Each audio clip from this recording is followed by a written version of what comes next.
Hello, and welcome to the September 29th, 2025 meeting of the Governmental Accounting Standards Board. Great to see everybody here virtually on the screen. This is our short meeting, the in-between meeting. We got a couple of things actually to talk about though on our agenda for today. But first, we have to approve the minutes from our last meeting, which was September 9th through the 11th.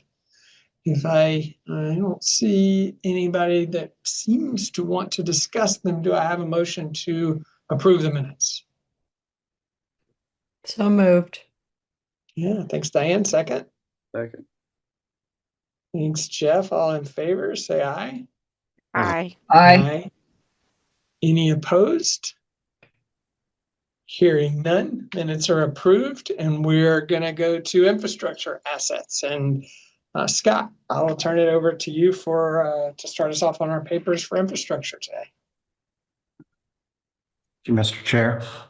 We've got two papers for you to consider today. The first is on required supplementary information that was proposed in the preliminary views document.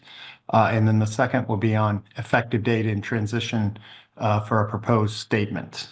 So moving to paper one, which is on the RSI that was proposed in the preliminary views. There were three schedules that were proposed in the preliminary views.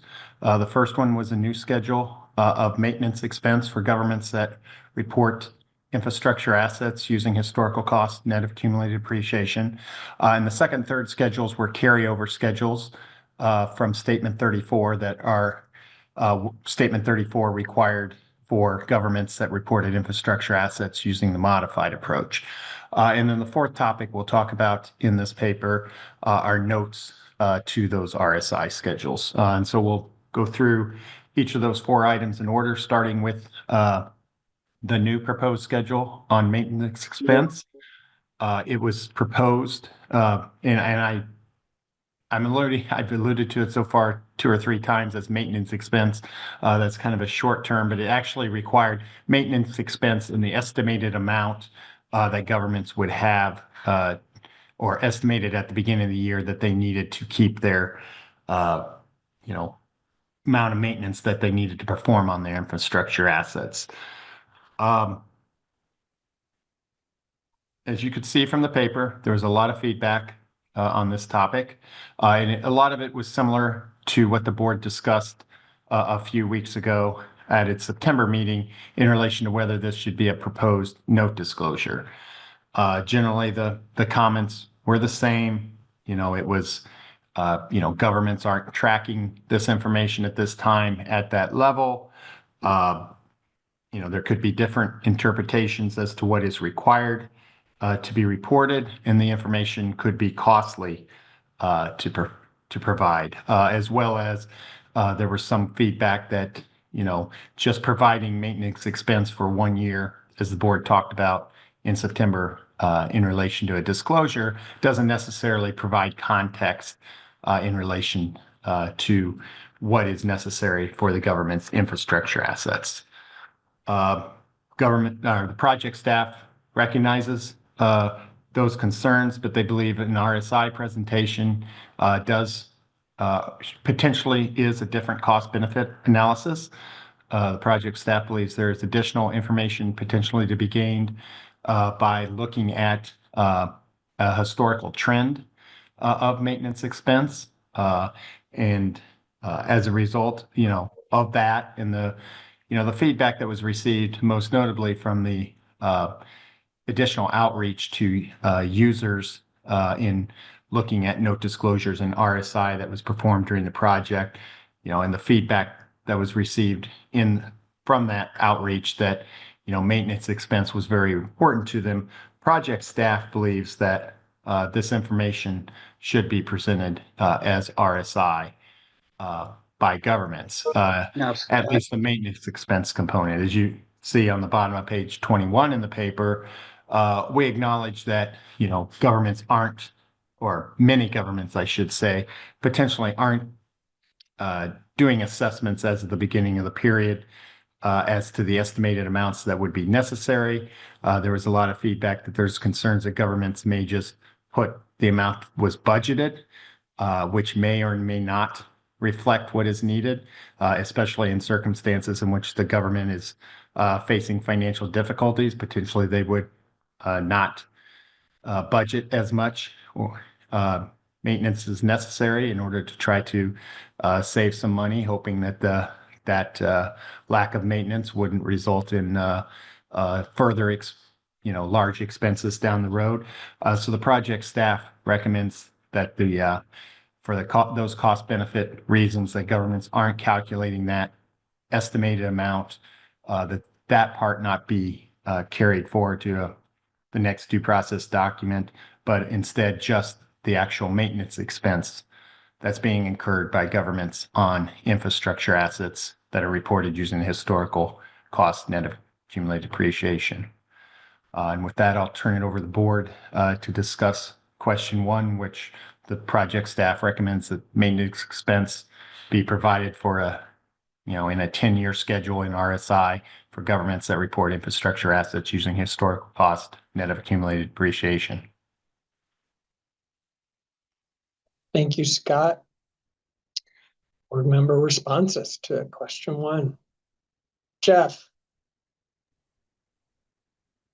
Yeah, so I figured I'd start. One add I may make to Scott's comments that I felt was the users, not only were they positive about this in the research, they were positive about this in their responses to the PV. We had several examples of users expressing their belief that this information was important to them. I think when we think of what I think of as the 2 key goals behind this project, one of them is information, and we explain this in the in the project prospectus. One of it was information to assess capital needs. Another was information about the deferral of costs, the idea of deferred maintenance. And without this schedule, I don't think we meet the second goal. We talk in the appendix to the PV about deferred maintenance, why we can't make it a liability. And in that appendix, we say the information that we're providing to users about this very important topic for them were contained in the maintenance expense disclosure and this RSI schedule. So I think to me, it's an important aspect of this project. So obviously, I think it should be retained. As for the schedule itself, I think I believe the schedule as presented should be retained. If there were I believe we heard some about cost considerations for governments.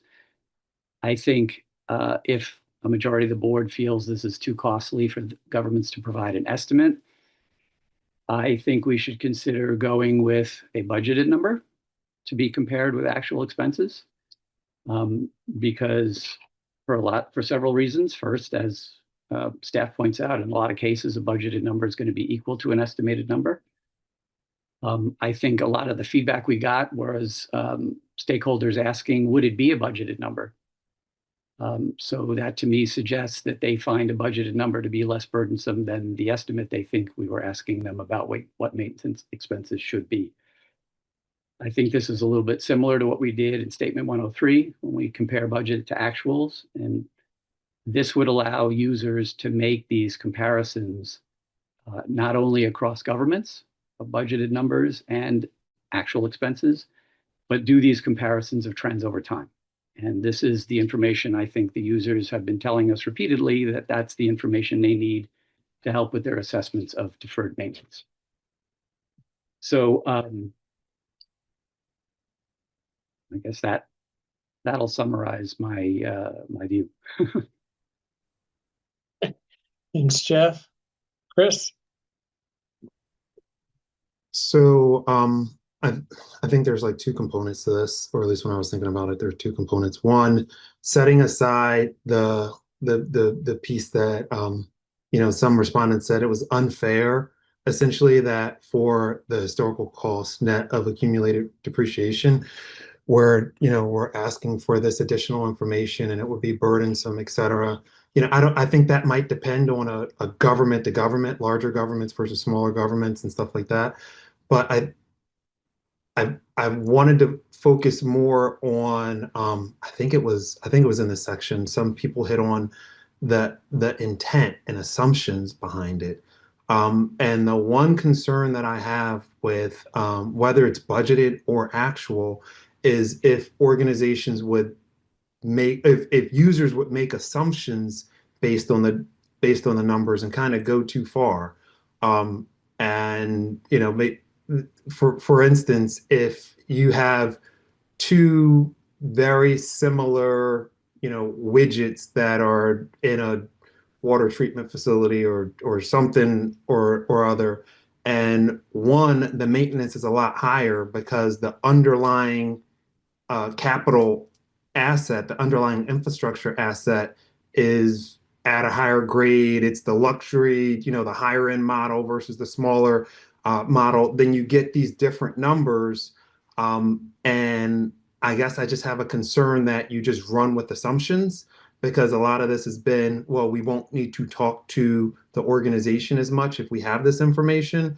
And I guess that's my concern. How do you combat that? How do you give them the information that they want, that they feel they need, but guard against these assumptions being made when it's budgeted data, which is just, it's just your budget. I don't know how much that really shows you, or even actual data. But that's my main concern there. And so I was okay with it, but I feel like there's just, and I don't know what it is, but there needs to be a piece to this that helps them understand that it's just the maintenance expense. It's not anything more or anything less than that. And maybe that still leads them to assumptions, but I wouldn't want to put something out there and they think it's more than what they're actually getting.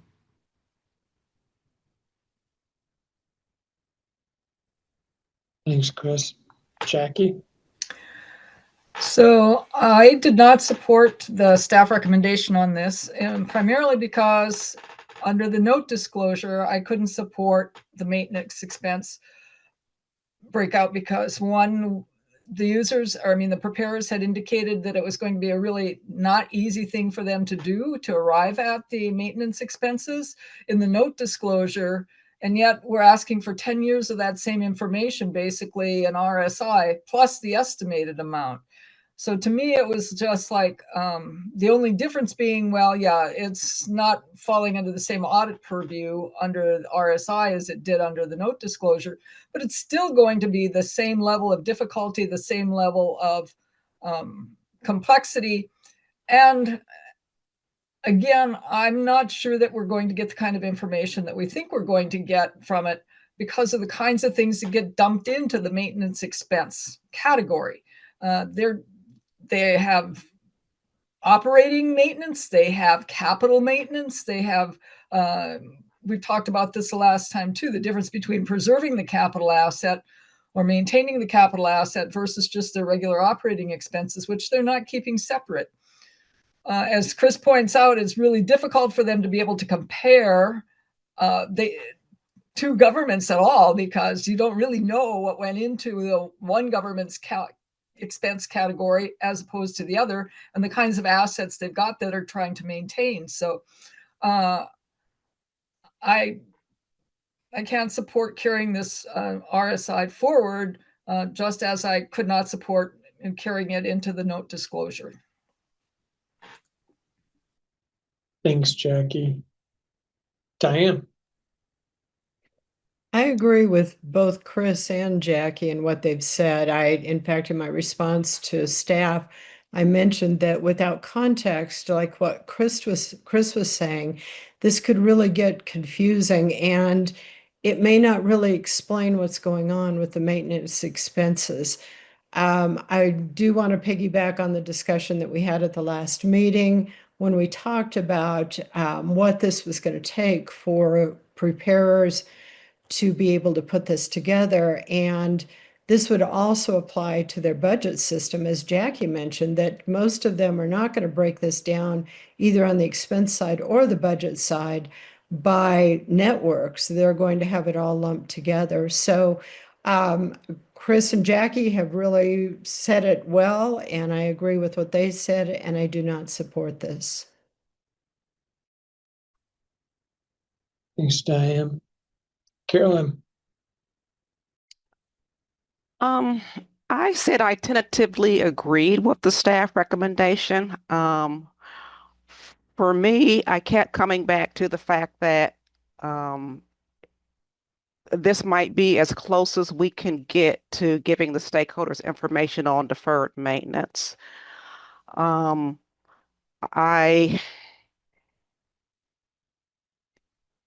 know this is the preliminary view, and I am sensitive to the, what my colleagues have said, and I'm open to carrying this forward and making adjustments to address those comments.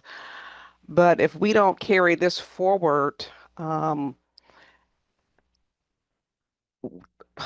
there's going to be nothing, I think, that we're going to be taking forward that's going to be giving them getting us closer to that deferred maintenance information that we originally wanted to be able to provide in some form or format, knowing that we could not actually do deferred maintenance. But, there was a lot of discussion about, well, this is not a deferred maintenance, but it'll give them some idea of what those numbers could look like. So with that said, I am still tentatively in support of carrying this forward as the staff has recommended. Thanks, Carolyn. So Robert had a conflict and he's not with us, but Alan's here, and Robert has given Alan his comments and the ability to speak for him. We kind of, as this doesn't happen often, but when board members do miss and we get comments given to Alan like Robert has done, we always give that board member a chance to, over the next week or so, listen to the recording, and if they change their mind, they can let Alan know, and we'll adjust accordingly to the extent they do change their mind. So we'll do that here. And maybe Alan, maybe now is a good time to give Robert's comments on question 1 here. Yeah, and Joel, I think it would be fair to say that his feedback is somewhat consistent. I think probably Jackie the most, where he essentially would suggest that if he had a hard time getting to them disclosing maintenance expense in the note, then he didn't really think they should disclose maintenance expense in RSI. He just had a hard time getting over that bar. He did mention to me that if we decided to do the maintenance expense piece, he would be in support of the staff of not doing the estimated budgetary piece. So it's kind of a hybrid decision, but he would, I think, technically go against the staff in terms of the recommendation of the maintenance expense in RSI for the reasons I think Jackie articulated. His reasons are very consistent with what Jackie said. Thanks. So I listened to Chris, and Chris, I wasn't totally sure you gave an answer as much as what I heard was you felt like we hadn't described it very well. Like that there wasn't, I guess I'm going to backtrack a little bit. My comments here are very similar, if not more or less the same as they were when we talked about the no disclosure in the last meeting. I think that when users talk about maintenance, including deferred maintenance, I think they're talking about capital expenditures as well as quote unquote regular maintenance. I think the capital expenditure maintenance is probably the bigger number. We did, I think, with giving the weighted average age on the 80% or 100% depreciated assets that we agreed to include at our last meeting. I think we've really helped provide users with something to give them information about what they probably think of as deferred maintenance. That being said, I think there's another part of it. I think regular quote unquote maintenance is something they are also interested in. And I heard all the difficulties, right? I looking at the definitions, I kind of understand, and some of the scenarios we talked about last meeting that people provided to us, I understand. And so I would personally vote to move forward, but with the understanding that we somehow ask the team to come back with a more elaborate description in whatever way it is to describe what we mean by this maintenance. And so if we were to do that, Chris, I'm kind of, I guess, asking Chris if we did that and we somehow improved it so that we maybe were a little more similar and clear, not just to preparers so that they know what to put in that number, but to users so that they know what that number represents in a better way. Would this be something you support or no? I wasn't sure I totally got your answer as much as you were talking about the concerns and problems you had. Yeah, that's very fair, Joel. So I think, and it was kind of highlighted in Carolyn's response. The thing that concerns me the most is I understand the reason why we put it in here, but I don't think it's a substitute for deferred maintenance. And it might represent whatever it represents on its own. But to Carolyn's point, this is the closest thing we can get that can give the users this information that's kind of sort of like deferred rate maintenance. No, it's not like deferred maintenance. Arguably, from my perspective, I know we all have our different views. From my perspective, I don't think what you happen to spend in the year is the same thing as what you should be spending to maintain it at a certain level. And, I think, many board meetings ago, when I might have talked about like car maintenance, right? And I got to take my car and my Toyota every 10,000 miles for an oil change. But at that half mark, at the 5,000 miles, I also have to take it in. And it might cost me $100 or so for that and the tire rotations and everything. Is that deferred maintenance when I skip over those types of expenses that aren't the oil change as important as that, but there are other things, maybe discretionary a little bit. And so it really, that piece mixed with, the organization saying that it's going to be harder for them to pull it together bothers me. The pull it together, the reason why I separated that was just because, at this stage in the project, I would think that we need more information from the community to say, hey, this is our systems really can't do this. This doesn't work. So I'd be okay with that piece based on the user feedback and just based on the respondent feedback and just moving forward. But my bigger concern is the context. And I don't know, Joel, if we could wrap our heads around a way to say it. If we could, then sure, but I just don't want people making assumptions based on this data that it represents anything other than just these are the expenditures over the actual expenditures over the past 10 years related to these assets. And so again, I probably, but if we were able to say that in a clear way to help everybody understand that this is actually what it is, then I could, but I guess in my head, I couldn't figure out how to say that without discounting the whole process overall. So yes, I could support it if we could do that.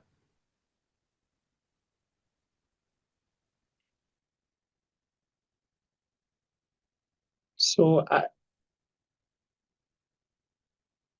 guess it's a little bit of a quandary in that I don't have a whole lot of ideas either, right? I mean, but I also don't, we haven't specifically asked the team if they have ideas or if they have something. I mean, in some respects, I thought we kind of did it with, defining these the way we did in the PV of just the expenses that were necessary, or it was the expenses that you spent in order to help get that asset to the end of its estimated useful life. Didn't expand the capacity, it didn't extend the useful life, it's just stuff you spent on that. The problem then becomes, how do you separate that from beautification or safety precautions or whatever? And that's the place where I don't know if we, like we do with administrative costs, where we say, hey, it doesn't include things like these. And if we could get enough of those things that it isn't, would that definition then be workable? And I was willing to try because I think it's important. And when I say try, I guess it would, kind of be asking the team if they have ideas or thoughts and to come back to us with another paper on that, or if they think this is kind of, they've gone through it and this is the best we could do. So I hate giving them something to do without too much of an idea of how to fix it.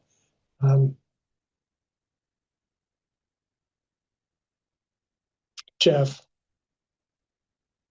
Yeah, Joel, I mean, I sort of neglected to say because in my remarks, but I did say at last meeting, right, in relation to the disclosure, that I would agree that in order to make this more workable for governments, that detail that you're talking about, I think would be important. And I think I, for one, would like to pursue it. Also thinking about things when when some of the commenters bring up things like personnel costs, and do I need to allocate personnel costs? Or how do I handle contracts or things like that? I think there may be, or at least I would be willing to explore some big ticket items like that. Like, can we get to a place where we can get to agreement? Like, hey, this is what we think ought to be in here. I, for one, don't necessarily think that by doing this, I want governments to all create timesheets for all their employees and have to do timesheets for how they do it, right? So I would like to sort of explore, is there a way we can craft a explanation here of what it is we're looking at that could avoid that kind of interpretation of what we mean, so that we can get more to, not such incredible precision, but reasonable numbers that users can assess for their decision-making purposes. Jeff, you hit on kind of the biggest one for me, right? Like you kind of just, when you start down the path, you say, well, if government A contracts out to have this maintenance done, the filling in the cracks on the road, and government B does it themselves, you can't just exclude it or only include the contracted, because the government that does it themselves, now they're missing something. That one government shows they're expending, the other government's doing the same thing, they're just doing it differently. And then anytime if you're gonna get that personnel, I get that when you're in a state or a large city or county, they're probably gonna have a DOT that's what they do for the roads or whatever. But you get down to medium-sized to small government, that person that does some of that filling in the cracks also, fixes the HVAC at the city hall and cuts the grass, and how you avoid the timesheet kind of problem.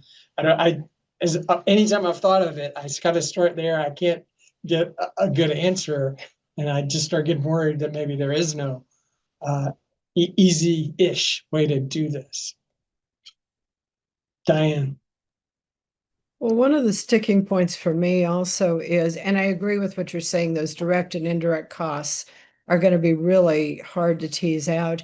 But one of the other sticking points for me is that by network. And I was wondering, is there a way of crafting this where it would be like by fund, and then those funds would indicate what networks are included in that fund?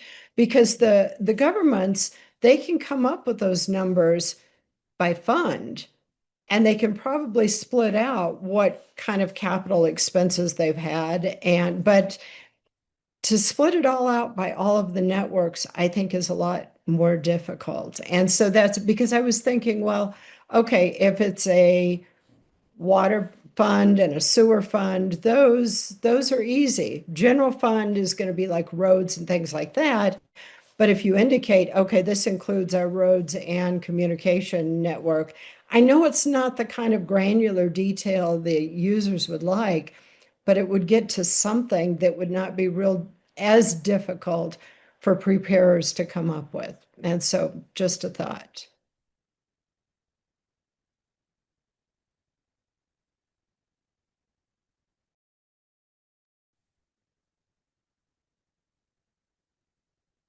Yes, Diane, a couple of things. One, even the personnel cost, I don't even consider that direct versus indirect, right? Because even when you do it internally, but you're filling in the cracks, it's direct. It's not indirect, right? And so the contracted out or them doing it is all direct. So, that's not even getting into I think the indirect problem we could probably solve. Just don't include indirect costs, right? Because that just layers on problems. We could keep it at direct, but it's even, I think you still have the same concern. And this might come up again in the conversation on a future question.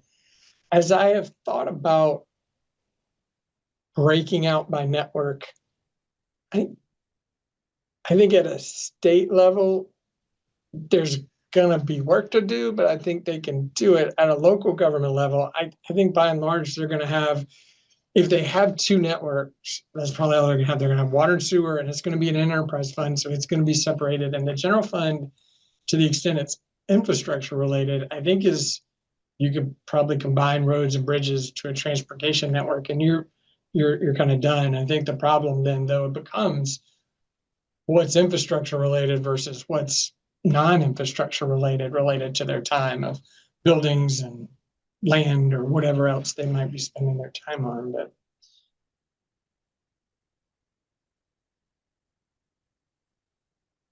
so I guess, Scott, did you have any ideas of how to handle making it any more descriptive enough to not warrant, but to alleviate some of the concern that we've talked about here, or that stakeholders expressed to us related to how to figure out what are the maintenance costs?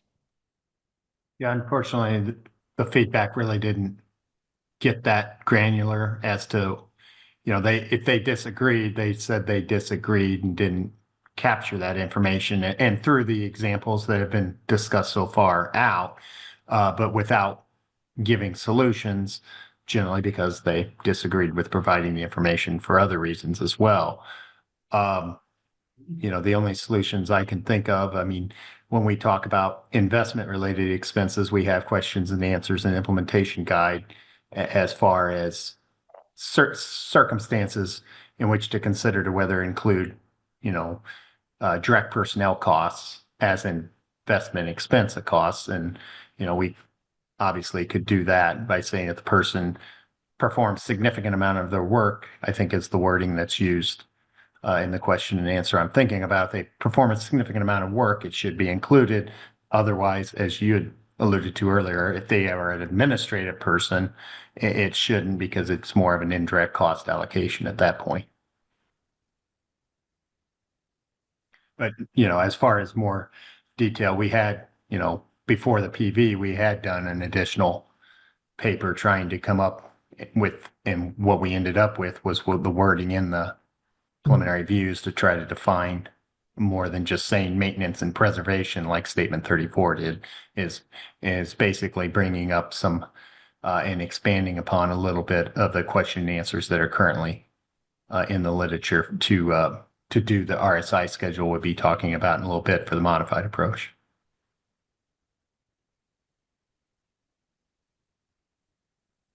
So, or I guess Chris or even Carolyn, if that's kind of the best we could do, we could say, look, it's not indirect, and if you're spending most of your time doing this maintenance, include it.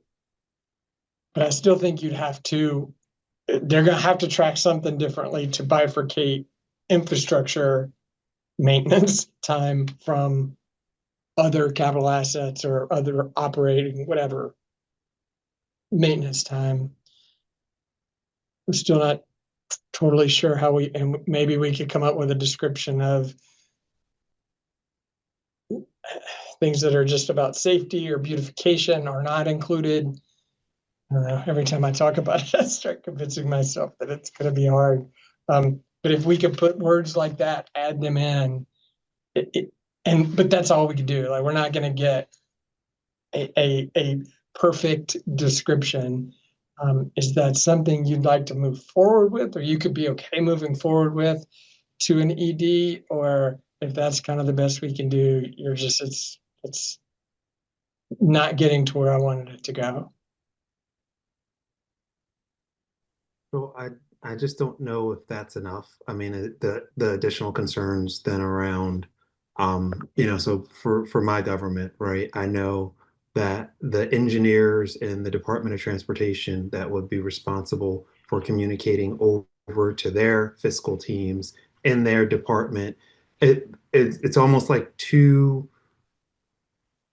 separated from the central accounting function. And I understand that that's because of it's how my government is structured, but I just think inherent in that structure is a huge amount of risk. And for all the reasons that you said, and this education as to this, we're not educating preparers, we're educating two steps beyond preparers, that are not the agency fiscal staff, but they're I don't know if they're customers or whatever, but those engineers, et cetera, that are out in the field. And I just think I don't know how we get to good information when we start from there. And again, it is underlying structure reason why, not that the team has a bad idea for me, but Right. I just don't know how we get there.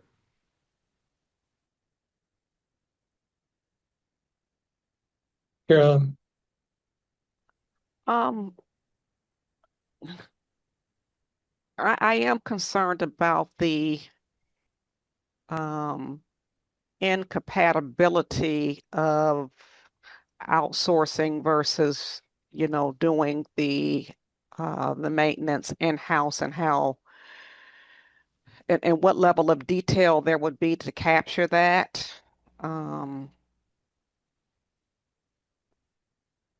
I am willing I am willing to, if the numbers are there to move forward, to see what the staff can bring back. I hear you, Scott, and if we were to stop now, I would not be in favor of going forward.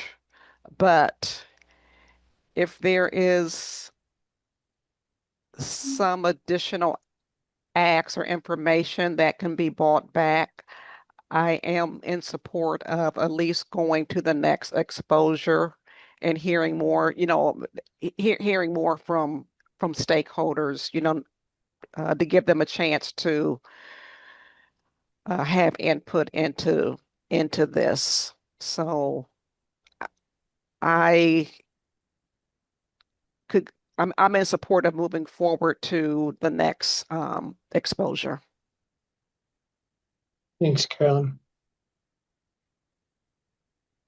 Alan, you raised your hand and then didn't. Yeah, I must look like I'm totally committed to one way or the other because I keep putting it up and putting it down. Because I feel like a lot of this is about, I don't know the answers.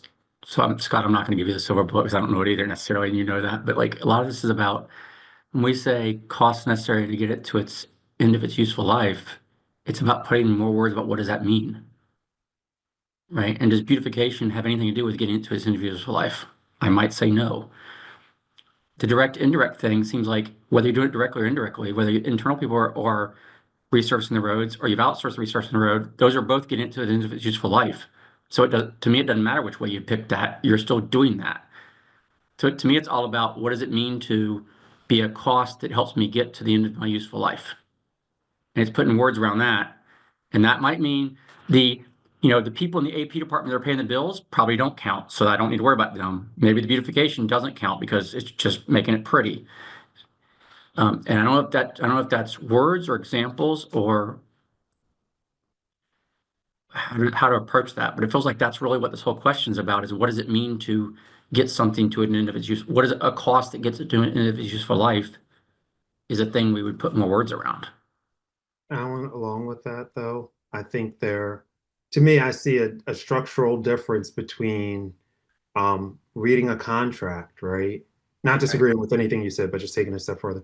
Reading a contract and it says this is to do XYZ related to this infrastructure asset, and then that's very clear versus the Joel example of the person who does the lawn mowing and does the sealing of the cracks and also as a HVAC work, and all of those things.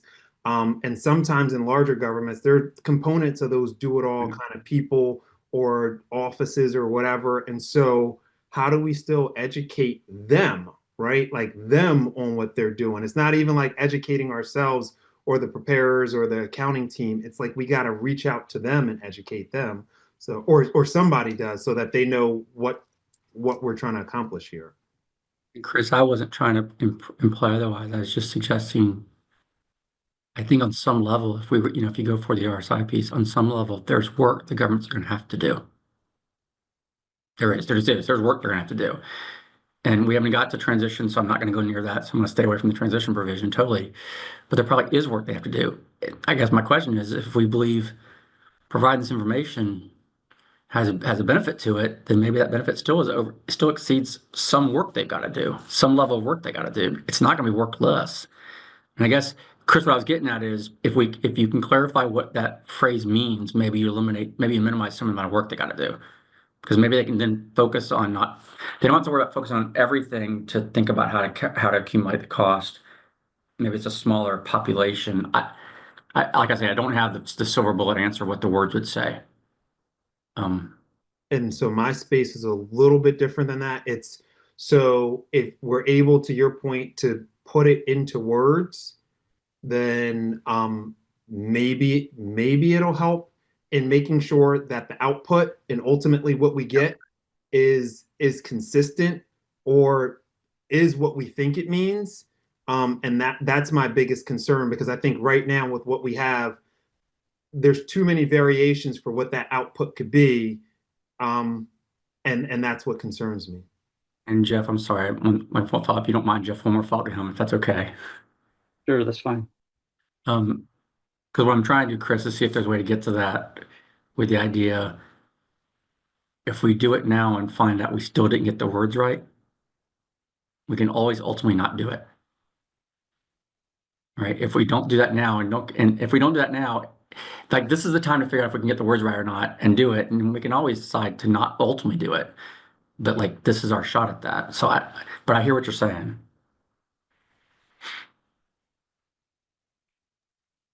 Jeff, It's really, Just two thoughts. One, I agree with you, Alan. I think the benefits here to me are pretty clear. So I think if the government's going to have to endure some costs, I think we've got a pretty high threshold for the benefits in my view. The other thought I was going to make, in addition to pursuing your track of how do we further describe costs and get you to the end of your useful life, I think what I'm interested is in something like Scott said before. Have we trod this ground before when we describe investment costs? Have we had to go someplace in the literature where we've had to have governments do some, hey, what is an investment cost? Don't they have the same issue? Some guy works half-time on investments, he works half-time on something else. So is there some language that we can utilize from elsewhere in the guidance that tackles this issue? Those are the sorts of things I'd like to look at and see if we could make them work here. Jeff, I think that's fair. I think the point Scott was getting at, Scott, correct me. I'm sorry if I say this wrong, Scott. But it's a parallel but not exact parallel, right? Because wasn't the thing in investments just about whether or not you include the internal personnel costs in the investment expense number?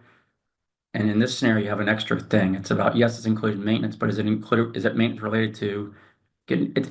I hear where you're going. I'm not disagreeing with what you're going. It's a little more complicated than just the investment scenario we said. the people that primarily worry about dealing with the investments, yes. The people that are just like the administrative back office, no. This has an extra layer of, is it associated with getting to the end of your useful life? But I hope I didn't say that wrong, Scott. I guess what I heard from you is, I mean, there are two issues. One is Yes. whether and include whether and how to include allocations of personnel costs, and the second is what is the definition of or what is meant by to get it to the end of its estimated useful life. Yes, sir. And I guess I agree with that, Scott, because I think that second thing you just said is more of a threshold question for me of making sure we get, because that helps inform the follow-on answer. But I do agree with you totally. There's those exact two questions. Totally great. Jackie?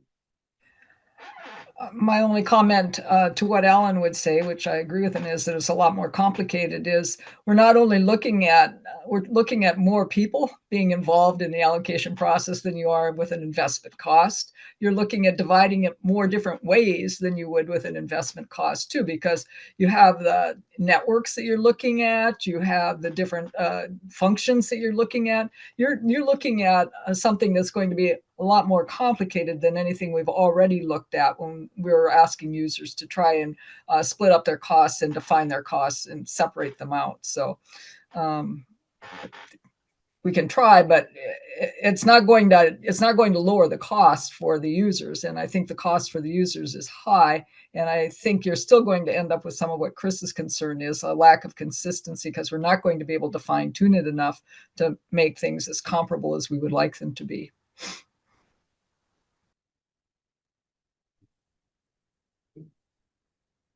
I don't want to belabor this too long because we kind of already had this discussion last meeting a bit, but I'd like to throw one scenario out and see if if this helps or hurts anybody.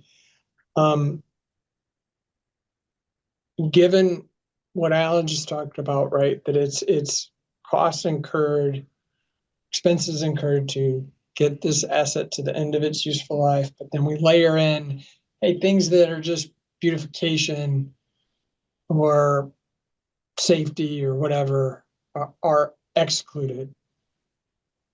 Is plowing the road maintenance? Is it in there? Is it not? It's not about beautification. I guess maybe you could argue it's about safety. Like but I functionally can't. If you don't plow the road in certain parts of the country, I just can't use it, right? But at some point, it's going to melt, and I'll be able to use it. What's plowing the road?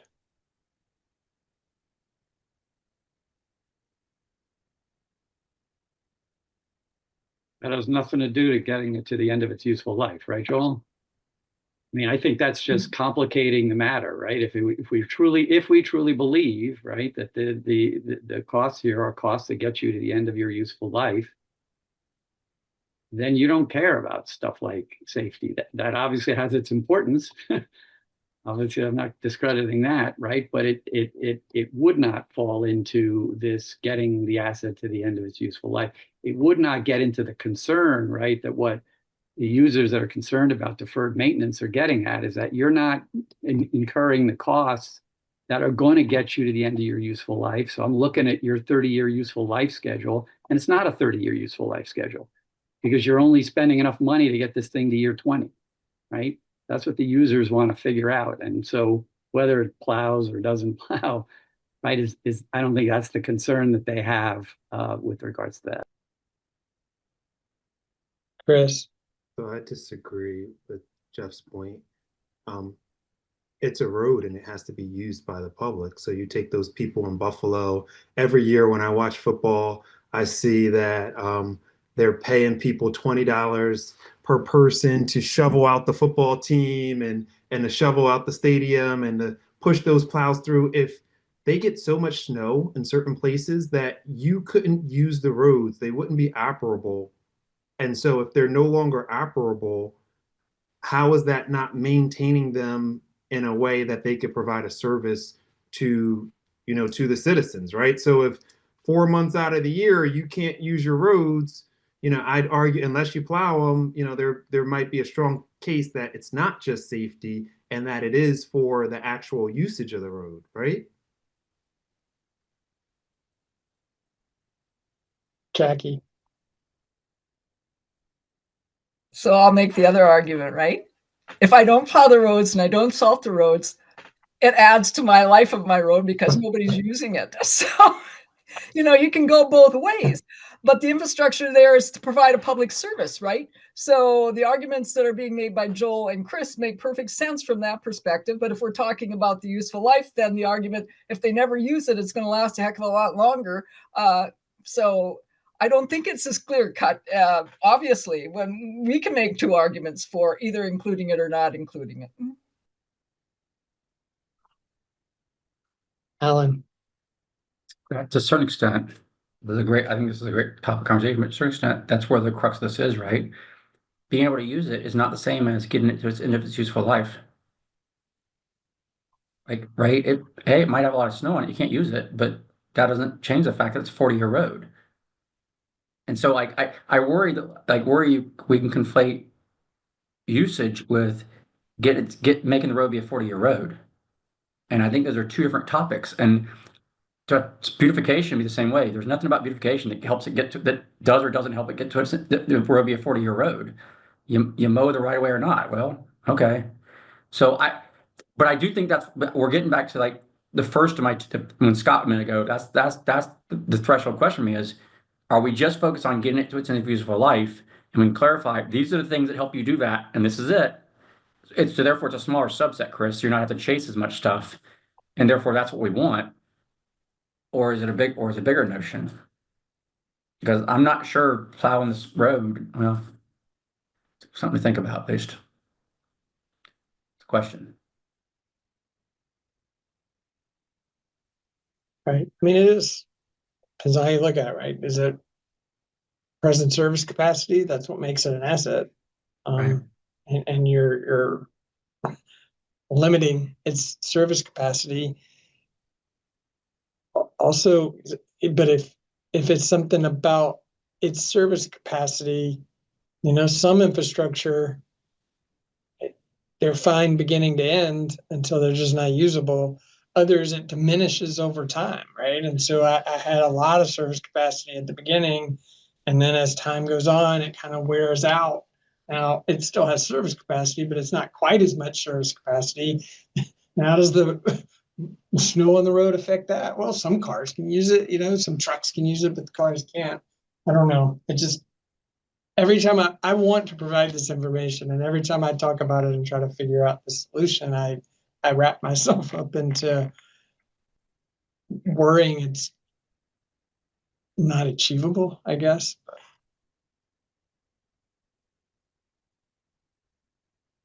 Okay.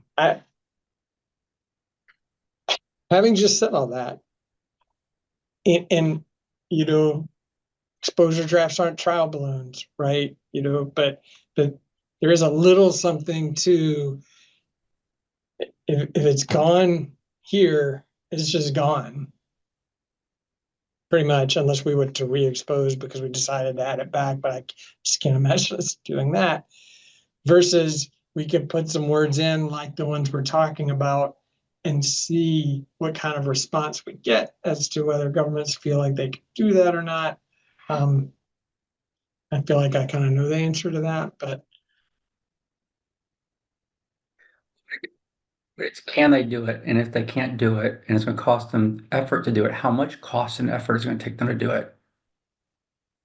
Because it's probably that it's not going to cost. It's probably that it's not going to be zero effort. There's going to be some effort.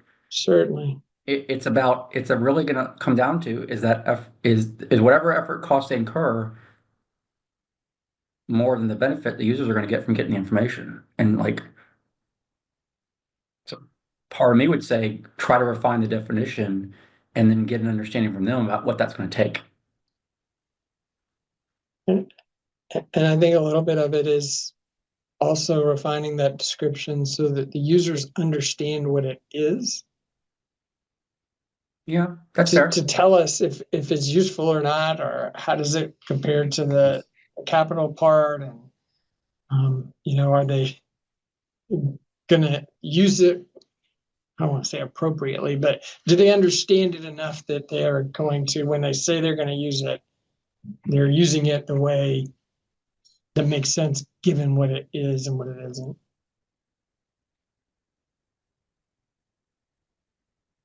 All right, we're kind of coming down seemingly in the same places we did before.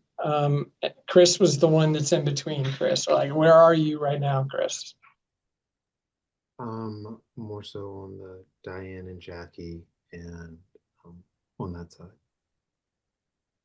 Okay, so that would, unless Robert somehow watches the video and changes his mind, which based on his comments at the last meeting, that would surprise me a little bit, but maybe he's been swayed. But unless he does, then that seems like it's 4-3 to not move forward with this RSI schedule at all.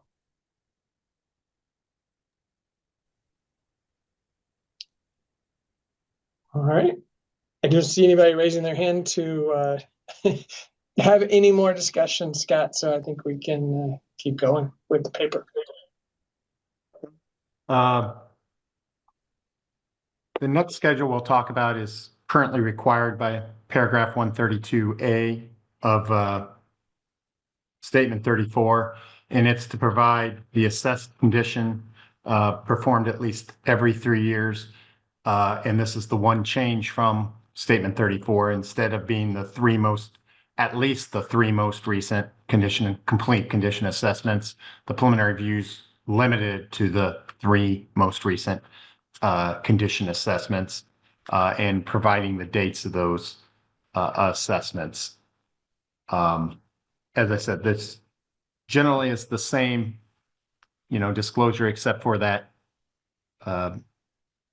change to specifically say how many years, or I shouldn't say years, how many condition assessments are to be included, because RSI means it should be required. So governments should all provide the same comparable type information.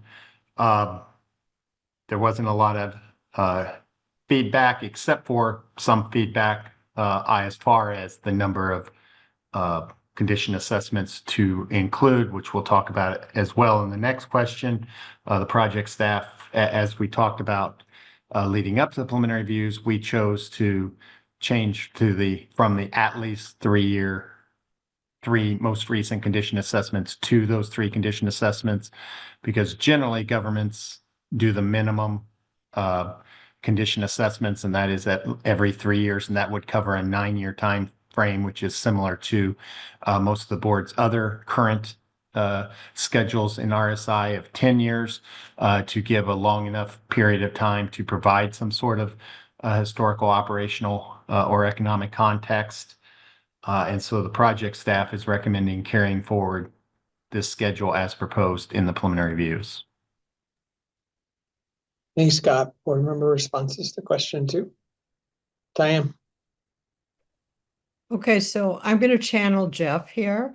So when I was reading this and thinking about it, I was thinking about, okay, so we're taking out that at least, but what if we have a government that does the complete assessment every year? So we're only asking them to give us the most recent 3 years. So that's not 10 years, but in our PV, we go on to explain that this is consistent with 10-year presentation of other RSI. So I think either we need to decide that we don't want the at least and change all of that wording, and of course that would be in the ED and probably in the basis, that we don't reference that we're trying to be consistent with the 10 years, because it may not be consistent. So that was my channeling, Jeff, and I wanted to make sure that that's really what we had in mind.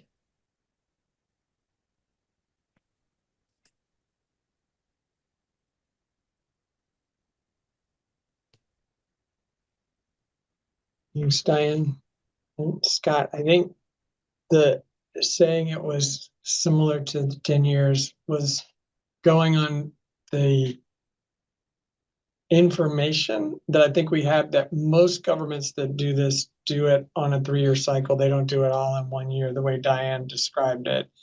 But to Diane's point, they could, and if so, our requirement is just three most recent. And in that case, it's not going to be, covering 10 years. It's only going to cover three. So that's kind of why we talked about it that way, is that most governments don't do it that way all every year, right, Scott? Yes. And, I don't have the words right in front of me of what was said in the PV, but the intent was that the same number of periods should be shown to provide the historical context from government to government.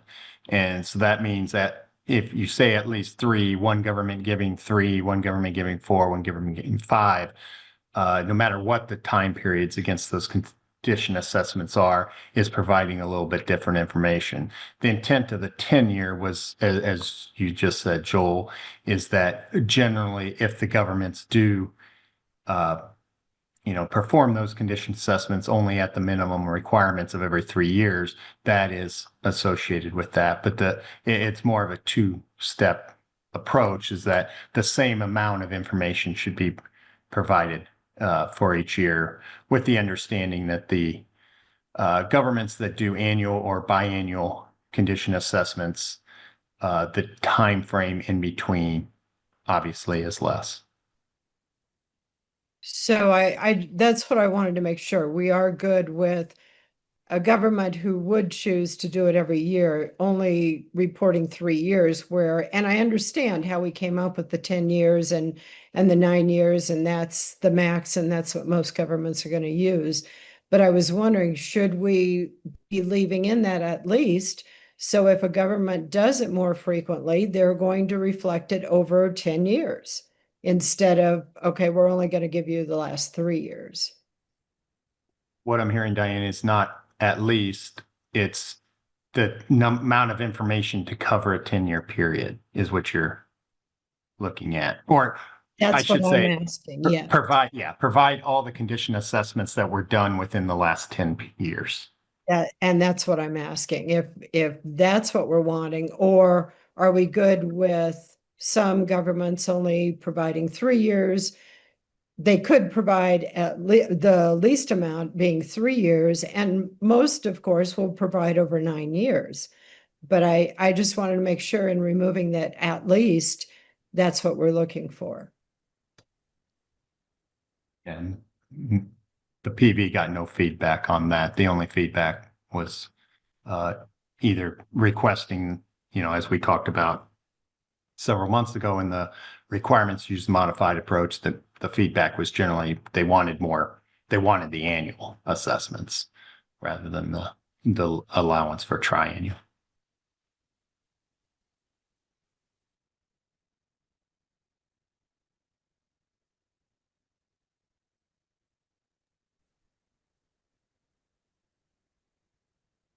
Jackie? So Scott, you said that most do every 3 years. Do you, from your recollection, or anybody on your team that happens to be there, any recollection of how frequently we see less than every 3 years? Like, how frequently do we see every year, all of it? I've not tracked it. I know that I think it's 22 states use the modified approach. And just from scanning those, I don't remember many, if any, that don't use the 3 year, but I've not looked at local governments. I can't remember either. I mean, I know we talked about this, but I'm actually fine with the staff recommendation on this one. I'm cognizant of what Diane's talking about, but even if we give every 10, even if they had to do up to 10 years, and the people that were doing it every year wouldn't really be comparable, because they've got like 10 assessments there, and we don't really know. We've got really good information. We've got 10 look-sees on those. We've only got 3 look-sees on the others with different years in between, so we don't really know the variation that happened in there. So I'm okay with 3 being measured against 3, no matter what the 3 represents. So I'm okay with the staff recommendation. Thanks, Jackie. Carolyn? And it's an interesting point that Diane and both Jackie have raised. But for right now, I still do agree with the staff recommendation being carried forward as presented in the preliminary views. Thanks, Carolyn. Chris, I also agree with the recommendation. thanks, Chris. Jeff? I mean, I think it's an interesting point that Diane raises, right? But I think ultimately, if we're relying on the fact that you're going to get 3 condition assessments, right? And that's your comparability. Because we say performed at least every 3 years, right? It can be anywhere from 1 to 3 years, right? Between those assessments. But to me, if the key thing is if you get 3 of them, that's the key thing. I mean, our alternative is to mandate that you have to do it every 3 years, right? Which I don't know if that's too far to go, right? So rather, I'm hanging on the fact that, regardless, you'll get 3 complete condition assessments for a government that does this. So I think I'm okay with the recommendation. Thanks, Jeff. Diane? And I'm okay with the recommendation. I just want to make sure that the basis captures it that way, instead of the way it's said in the PV. So I just wanted to put it out there. Thanks, Diane. I will get Robert in a minute, but I agree with the staff recommendation as well. And trying to reflect on Diane's point, and I know I've kind of thought about this before, but as I sit here and think about it, it would almost seem a little strange, I don't know, for a government to have 10 of them and the other government only has 3. And the idea is we want the last 3 assessments. I think that makes sense to me for that to be the comparable thing we're looking at, no matter what the time frame is that went to those 3. So maybe the basis could stand to be tweaked to take that into account, which was Diane's point. So I agree with the recommendation as well. I appreciate that conversation, Diane. Alan, what was Robert's? No, he agrees with the staff. Yeah. All right. Thanks, everybody. Scott. We'll move on to the third schedule that was proposed in the preliminary views. And it's a schedule for those governments that report infrastructures using the modified approach to prepare an estimated amount. The preliminary views said to preserve infrastructure assets, at the condition level established and disclosed by the government, along with the amounts actually expensed for the past 10 fiscal years. So this is basically the schedule we talked about first for maintenance and the estimated amounts necessary, but instead of for governments or for infrastructure assets that are reported using historical cost net of cumulative depreciation, it's for those that use the modified approach. And again, this schedule is currently required by paragraph 132B of statement 34. The 2 changes that were between paragraph 132B and this is 1. It was proposed to be increased from 5 to 10 years. Statement 34 required 5 years. And then 2, the word preserve was used to talk about the costs that were used. We don't have it in the paper, but based on the board's decision on the first question, I guess I probably would recommending changing preserve back to maintain and preserve as it is in the current literature, since we're not going to have these different schedules where we came up with those specific definitions about maintenance and preservation costs. Most of the feedback, in fact, all the feedback that was against these schedules was based on the number of years. The feedback was basically, should we have 5 or continue with 5 years. They believe 10 years is, an excess amount of time. Project staff believes that, as I talked about in the last question, 10 years has been kind of what the board has come up with as to enough time to provide a historical context that, information is supposed to be able to be assessed against to put it in that context and be considered essential. And so the project staff recommends going with 10 years. I shouldn't have said all. There also was a comment similar to the last question related to how governments come up with estimated. Basically, the project staff notes that, this is current literature and we really haven't gotten any questions. I went through the TI database and haven't gotten any questions as far as that, knowing that, for the most part, governments either implemented, or I should say elected to use the modified approach at the implementation of 34.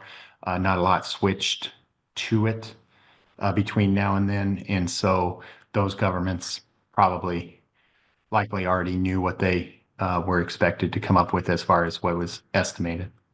So the project staff is recommended carrying forward that proposal in the preliminary review. Again, this isn't kind of on the fly, but based on the first decision on the first question, if we're not going to have the maintenance schedule for those governments that provide this information for infrastructure assets that report a historical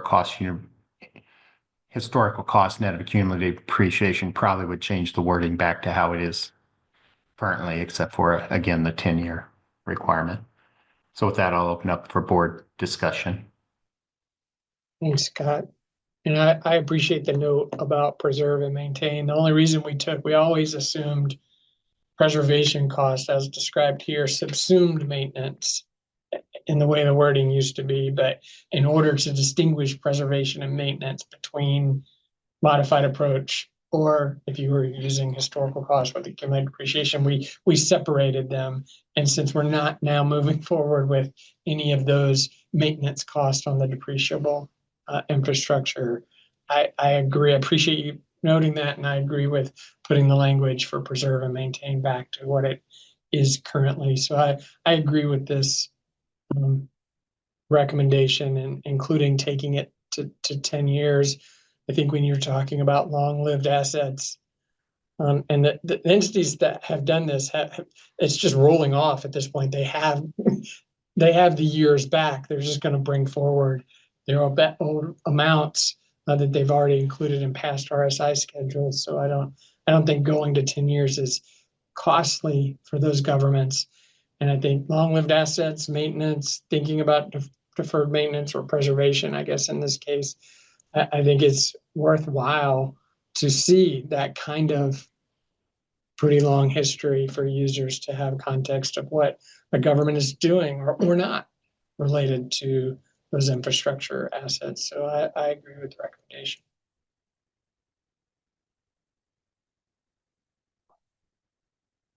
Other board members' responses to question 3, Jackie. I also agree with the staff recommendation with the modification that Scott is recommending.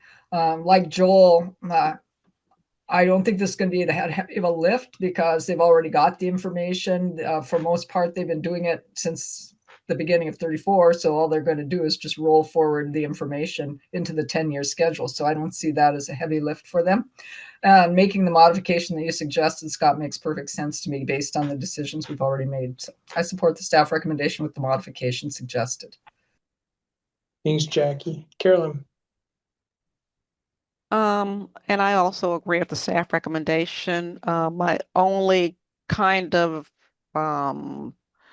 thing that kind of gave me a little pause was going from the 5 to the 10 years. But as you know, Jackie said, it's not as if they're going to have to go and, or I think Joe and Jackie both said it's not as if it's not information that they're going to have to create. It's just a matter of, okay, instead of 5, now 6, just rolling it forward. So with the modifications that were discussed by Joe and Scott, I agree with the staff recommendation. Thanks, Carolyn. Chris. I also agree with the staff recommendation and all related recommendations that were just talked about. Thanks, Chris. Diane? I also agree with staff recommendation. I think everybody's explained it well. As far as going from the 5 years to 10 years, that shouldn't be a heavy lift. And I support Scott's wording changes. Thanks, Diane. Jeff? Yeah, I'm fine with the recommendation. Thanks, Jeff. Robert Thurallen?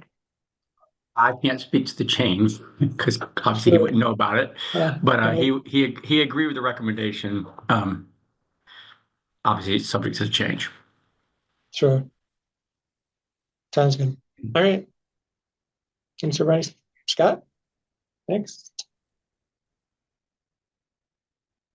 Moving to the last question in this paper. This isn't on the schedules themselves, but on the notes that are required to be included with these schedules in RSI. For the most part, this was carried forward from statement 34. Obviously, it was in the preliminary views adjusted to include information we just talked about maintenance versus preservation because of the additional schedule that was proposed in the preliminary views. Also, there was the wording was slightly changed from how it is worded in statement 34, but it's still a change in the condition level that government expects to keep its infrastructure assets at. An estimate is still required to be provided at the July board meeting. I should have put it in the paper, but the board at that time, when considering that information, specifically said that that should be stated in addition to having the amount that the estimate was supposed to be. But because it's generally the same information as in statement 34, and we don't have any additional proposed now disclosures in this RSI schedule, only changes in the number of years presented from what is currently required in literature. The project staff is recommending the information be carried forward. In regards to those respondents that provided feedback that disagreed with the proposal, one wanted the actual amount expended rather than the estimated, and the project staff notes that when you're saying what you're changing your amount you intend to keep it at, it's before you actually are doing it. So it is an estimate similar to the requirements the board has when governments change accounting principles, that potentially you're looking forward rather than looking back. And so we don't believe that needs to be done. There was also a respondent that didn't believe it should be presented in RSI and instead in the MD&A. The project staff notes for that MD&A is RSI. It's just presented in a different part of the financial report, and we believe it makes more sense to include these notes to these schedules with the schedules themselves rather than in a separate section of the report. There was also a respondent that didn't believe that the factors should be listed. For that, the project staff has concerns that if you don't list these factors and just say should note significant differences, that these are actually factors that the board wants information provided on. If they happen, that information be provided to users, they should be, specifically listed. Otherwise, you could get different interpretations and have comparability type issues that governments interprets the requirements differently, or as to whether something actually had a significant effect. And then the last respondent that provided some requests for clarity in these disclosures, and that the board needed to define what needed investment in infrastructure should be. And for that, the project staff notes that the board's not, as part of its scope, defines accounting principles, not necessarily the policies governments should have in providing their services up to and including how they should keep their infrastructure assets and at what level they should. So the project staff doesn't believe that needs to be addressed. So that alternative for the board's discussion again, since I said it a while ago, not just now, that we recommend carrying forward those schedules or those requirements in the preliminary reviews, obviously with adjustments for, the fact that there's one less schedule now. Scott, in essence, if I heard that right, because we removed the question one, the maintenance expense for those using accumulated depreciation, this would in essence be current literature language brought forward, except we're adding the one additional factor. We would continue to add that one additional factor for D, which is the condition level at which the government intends to preserve infrastructure. That's still a new addition from current literature. Otherwise, it's just kind of current literature, right? Yeah, it's along with the tentative decision in July to, instead of just, it's kind of implied, but instead of just saying the estimated amount of change would have, that change was made. Yes. Gotcha. Okay, thank you. Board member responses to question 4.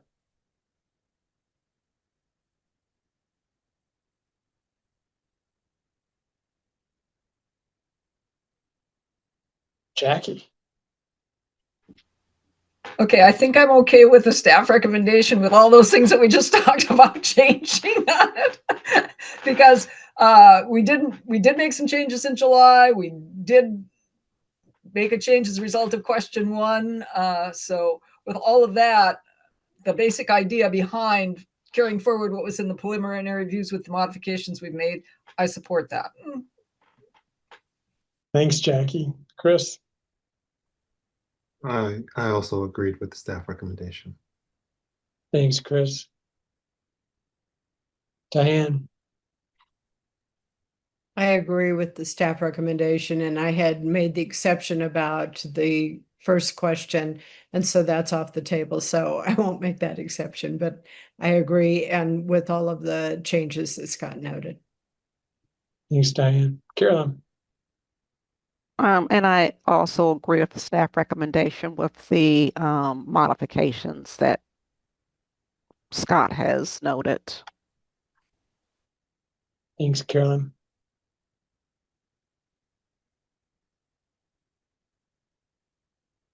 Jeff. Yeah, I guess I'm fine here as well. Thanks, Jeff. Robert or Alan. He agrees with the staff recommendation. Thanks. I agree with the staff recommendation as well, with the modifications and changes that we've talked about. Okay. Well, with that, I guess we'll move on to paper 2. We'll start with provisions. The first half of the paper talks about transition provisions. And, just as background, the board, not too long ago issued Statement 100 that basically, started the groundwork that the implementation of a new GASB statement is a change in accounting principle that should be applied retroactively unless the board provides specific guidance in, that new accounting standard as to how to apply that standard. And that's, basically what we're going to talk about in this first section is, what, if any, provisions should be applied differently than retroactively. And as far as, absence considerations of comparative statements, there's staff notes there's 4 provisions in this that the board has tentatively agreed to carry forward that potentially could have an effect on whether to apply it retroactively or not. The first is, the componentization proposals the board's putting forward, that infrastructure assets that have significantly different useful lives, significant components of infrastructure assets that have substantially different estimated useful lives should be accounted for separately. The second is the requirement for periodic reevaluation of estimated useful lives and salvage values. The third is separation in the note disclosures by major infrastructure assets. And then the fourth are the RSI requirements. What's been suggested, and I think it makes sense, is that we deal with those one by one. I'll go through all of them and the project staff's discussion of each of them, and then we'll have the discussion one by one. For componentization. Now, Scott, can I ask you a question? Isn't there a fifth? Where do the new disclosures fall in? Oh, okay. I had said until we talk about unless we're talking about comparative statements, there's 4. But yes, then at the end, we'll go ahead and talk about, which is question 2, basically, is an issue only for comparative statements if there's note disclosures, and whether those note disclosures would go back for the comparative statements. So yes, you are correct. There's 5th. We started the discussion talking about the 4, and then the 5th, the other presentation issues, is basically if there's comparative statements, what to do. And I'll talk about that a little bit when I talk about the third, which is on note disclosures on separation, and why it applies more than just to comparative statements. Okay, thanks. Mm-hmm. So the first on the componentization requirements, retroactive application would require governments to go back and take the amounts or the infrastructures they have reported, separate those out, and recalculate depreciation as proposed, as if when they acquired that infrastructure asset, it had been applied in that manner.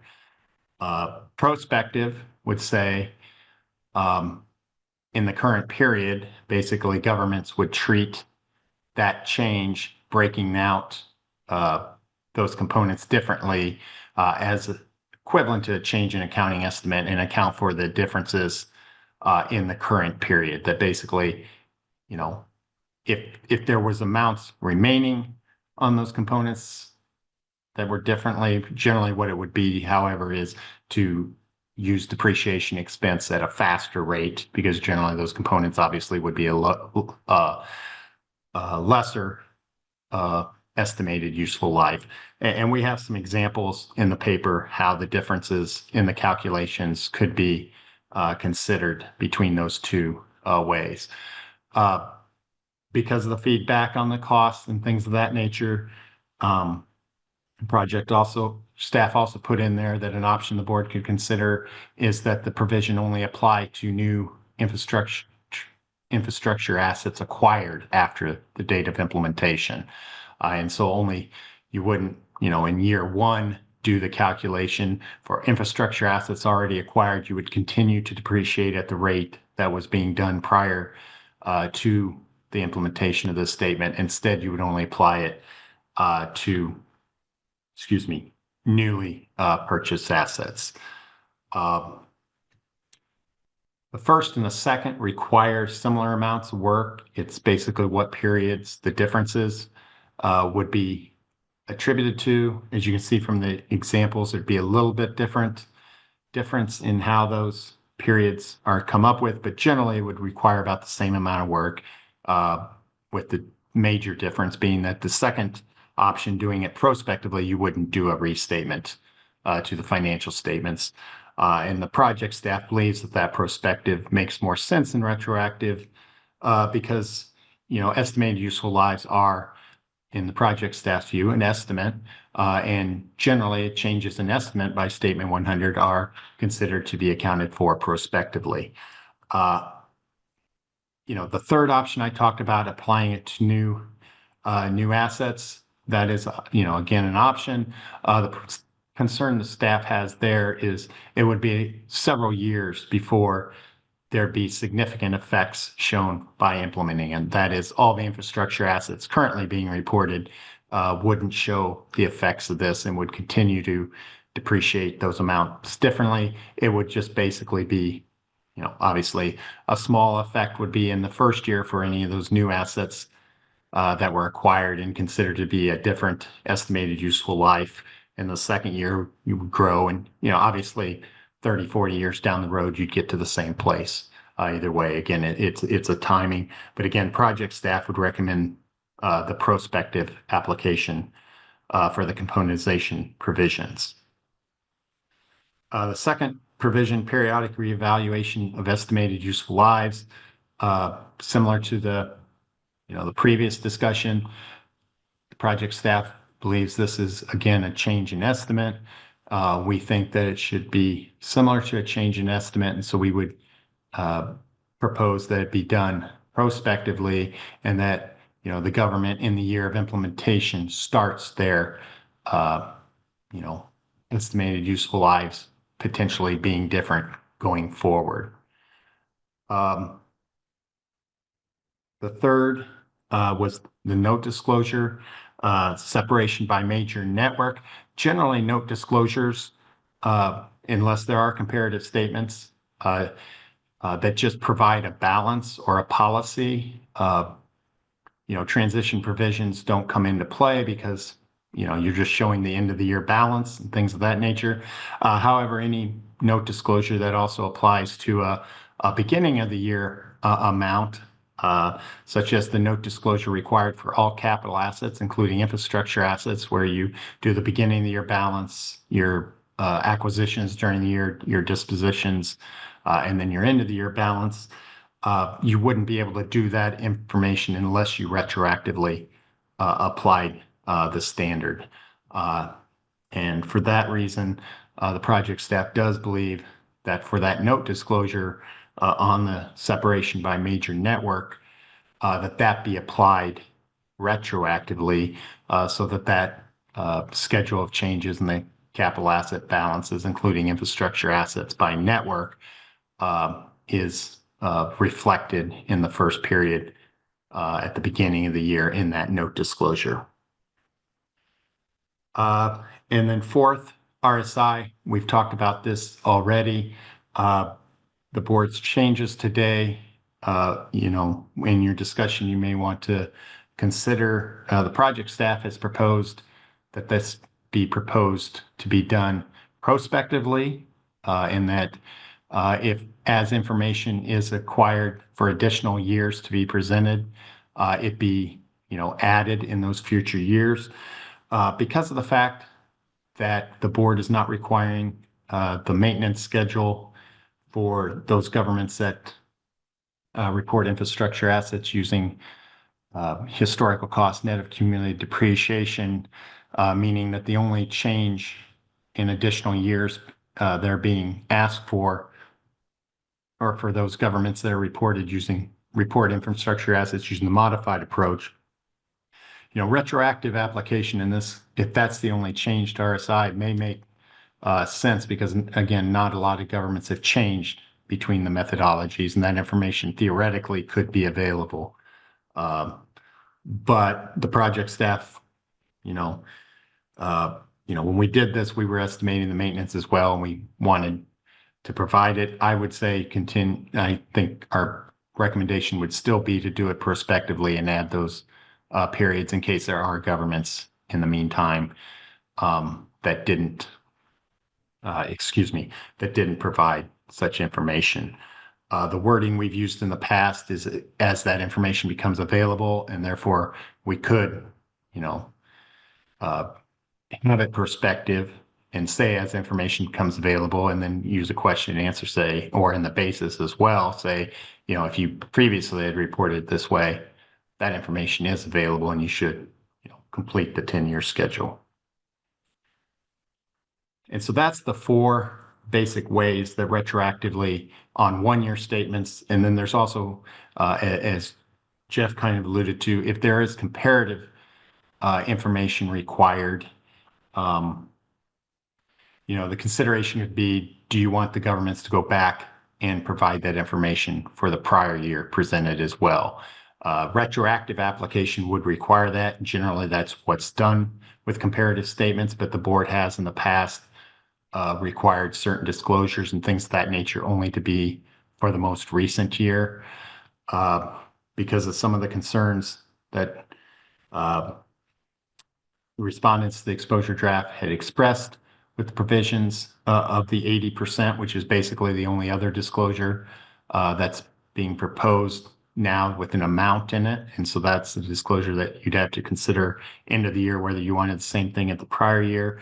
The project staff is recommending that that be only applied to the year of implementation instead of both years of the financial statements.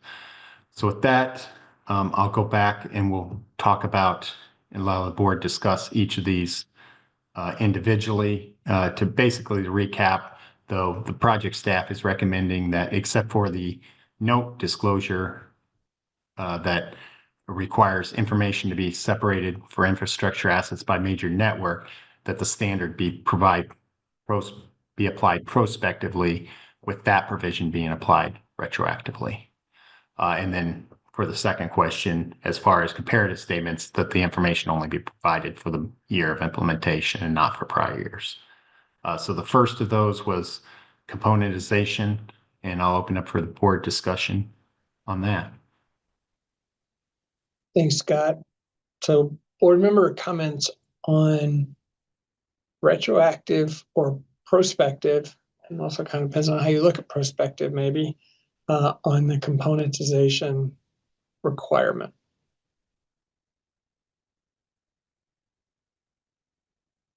Diane.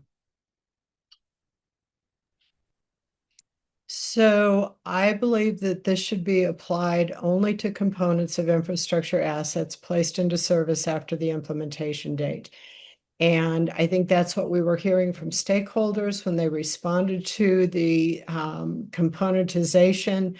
When they were saying prospective, I don't think they had in mind what Scott's described as prospective, that they would have to restate the components that they have on the books right now going forward.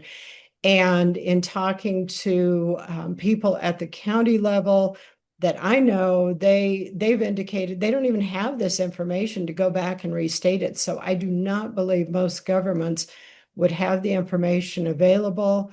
I think the only way they can really apply this is going forward as components are placed into service.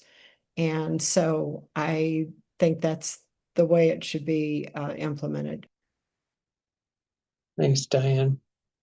I would agree. I think when we heard stakeholders tell us prospective, I think they were thinking about prospective to, like, it depends on how you look at it, right? If you look at it as the componentization is required to be done at acquisition, and that's when you break it apart, then prospective in that case kind of only happens at acquisitions that happen prospectively, versus if you kind of look at it the way I think Scott kind of teed it up really in the paper, the prospective is on the depreciation, that the depreciation of the pieces is done separately. And prospective means I don't have to restate for old depreciation. I'm just going to take this new amount and move it forward. And that is a way to look at prospective too. But I think it's almost kind of two different perspectives. And Diane is saying, I think it's the prospective on acquisition, right? So, but I do think when stakeholders said prospective, I think that's what most of them meant.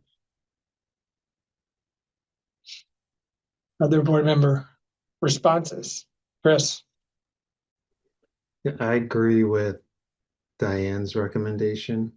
And yeah, I think prospective, just for the same points that she made, right? I think to go back in time and have to break those things apart to figure it out, I think it is too costly, let alone some organizations might not be able to do it. But as of the effective date and going forward, those new acquisitions makes so much more sense to me. So logistically more sense. Both make sense, but logistically for governments to carry out. So I agree with I guess I don't know what I'm agreeing with here. I think you disagree with the staff Disagree with the recommendation, and staff it's a different version of prospective. That's prospective to assets acquired in the implementation date here moving forward, or whatever those right words are. Thank you, Mr. Chair. All of that, what you just said. Thanks, Chris. Carolyn? Okay, I, I looked at it as option 1, 2, and 3, with option 2, with option 3 being the one that it sounds like Chris and Diane are agreeing with. I agree with the staff recommendation of what I'm calling option 2. While option 3 is enticing on its face, this would definitely reduce the transition cost. I am just concerned that, there's going to be no information on the existing um, infrastructure assets. And I think that information is valuable to know what components are of your existing infrastructure assets are at that 80% or higher. And I think if we go with option 3 perspective viewpoint, we're going to be losing that information. So I agree with the staff recommendation. Thanks, Carolyn. Jackie? So I disagreed with componentization right from the start. So that was where I was at. But I actually, in my comments back to the staff, I had gone with option 2 because from a teaching perspective, that made the most sense to me because that was the way we actually teach something like this. But because I disagree with componentization, I could do one of two things. I could go with retroactive and see if I can kill it in ED, or strategic thinking. Or I could go with what Diane has suggested, which I think would be less onerous for those that have expressed a real concern about their ability to actually do componentization. So I'm going to change what I sent to the staff and go with option 3, which is what Diane is supporting. Thanks, Jackie. Either Jeff or Robert. Robert's the simple. Robert agrees with staff. Okay, all right. He does acknowledge there will be some work that's necessary, but he still agrees with staff. Thanks, Alan / Robert. Jeff?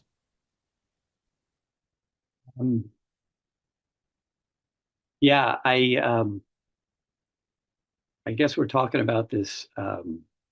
What does perspective mean here?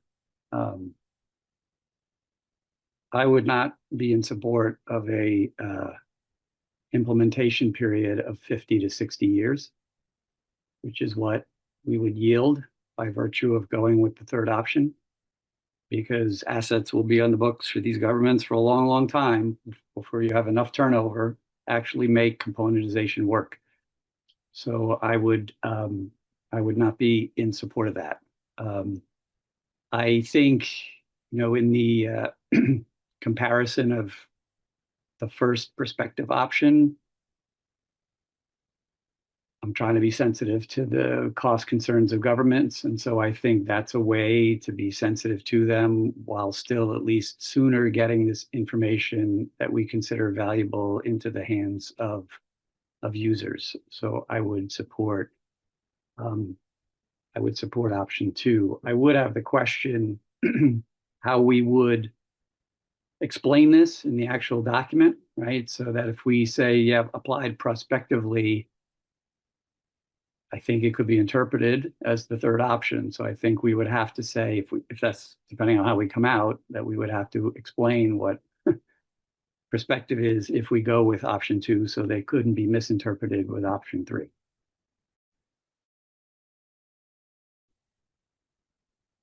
Thanks, Jeff.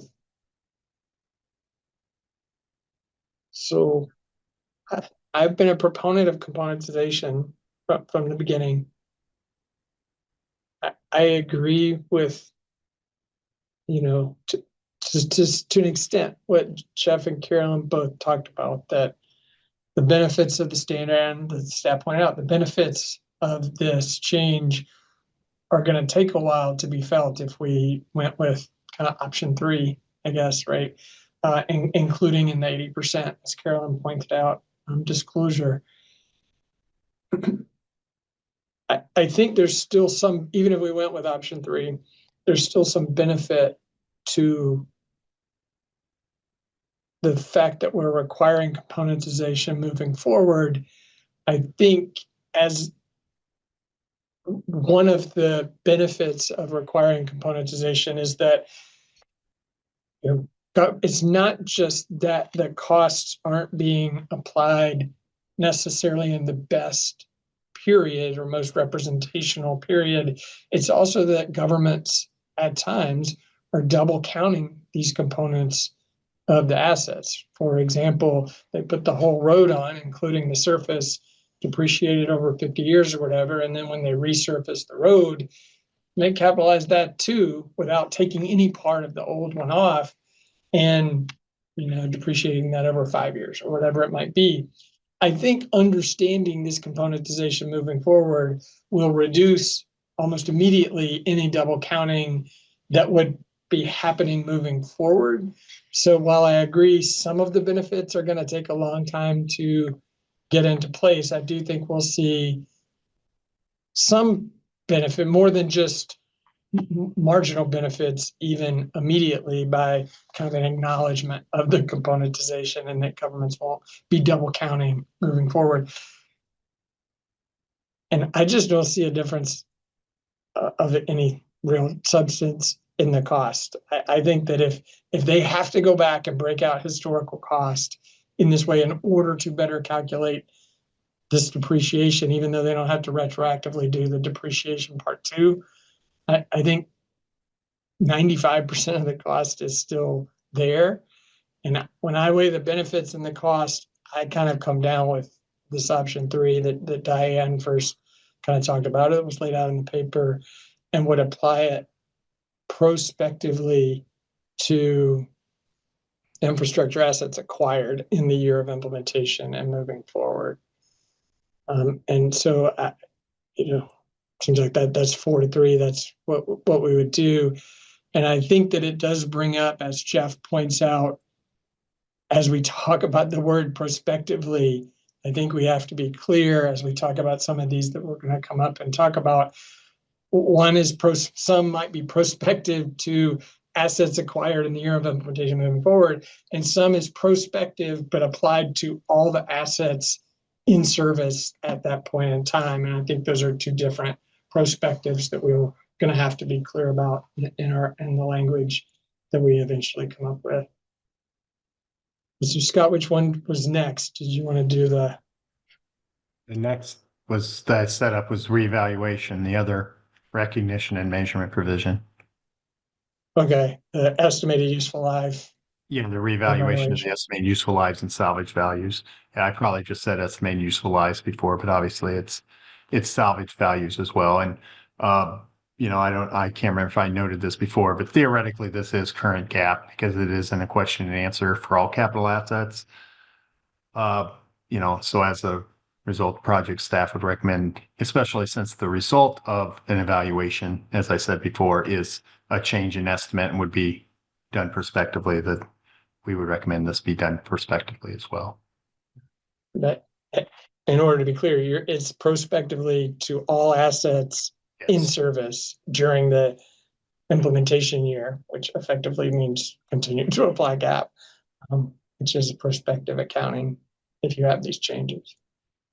Board member responses or thoughts on the useful life salvage value prospective application?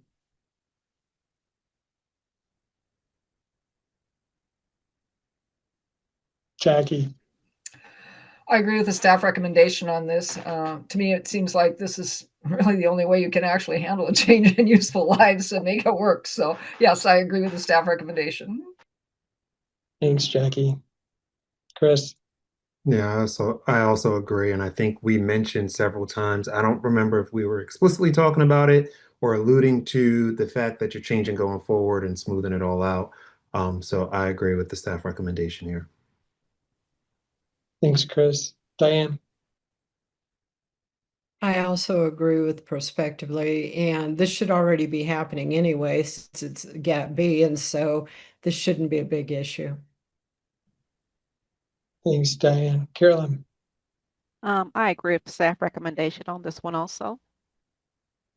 thanks, Carolyn. Jeff, I was fine with perspective here. thanks, Jeff. Alan/Robert, Agree with staff as well. thanks.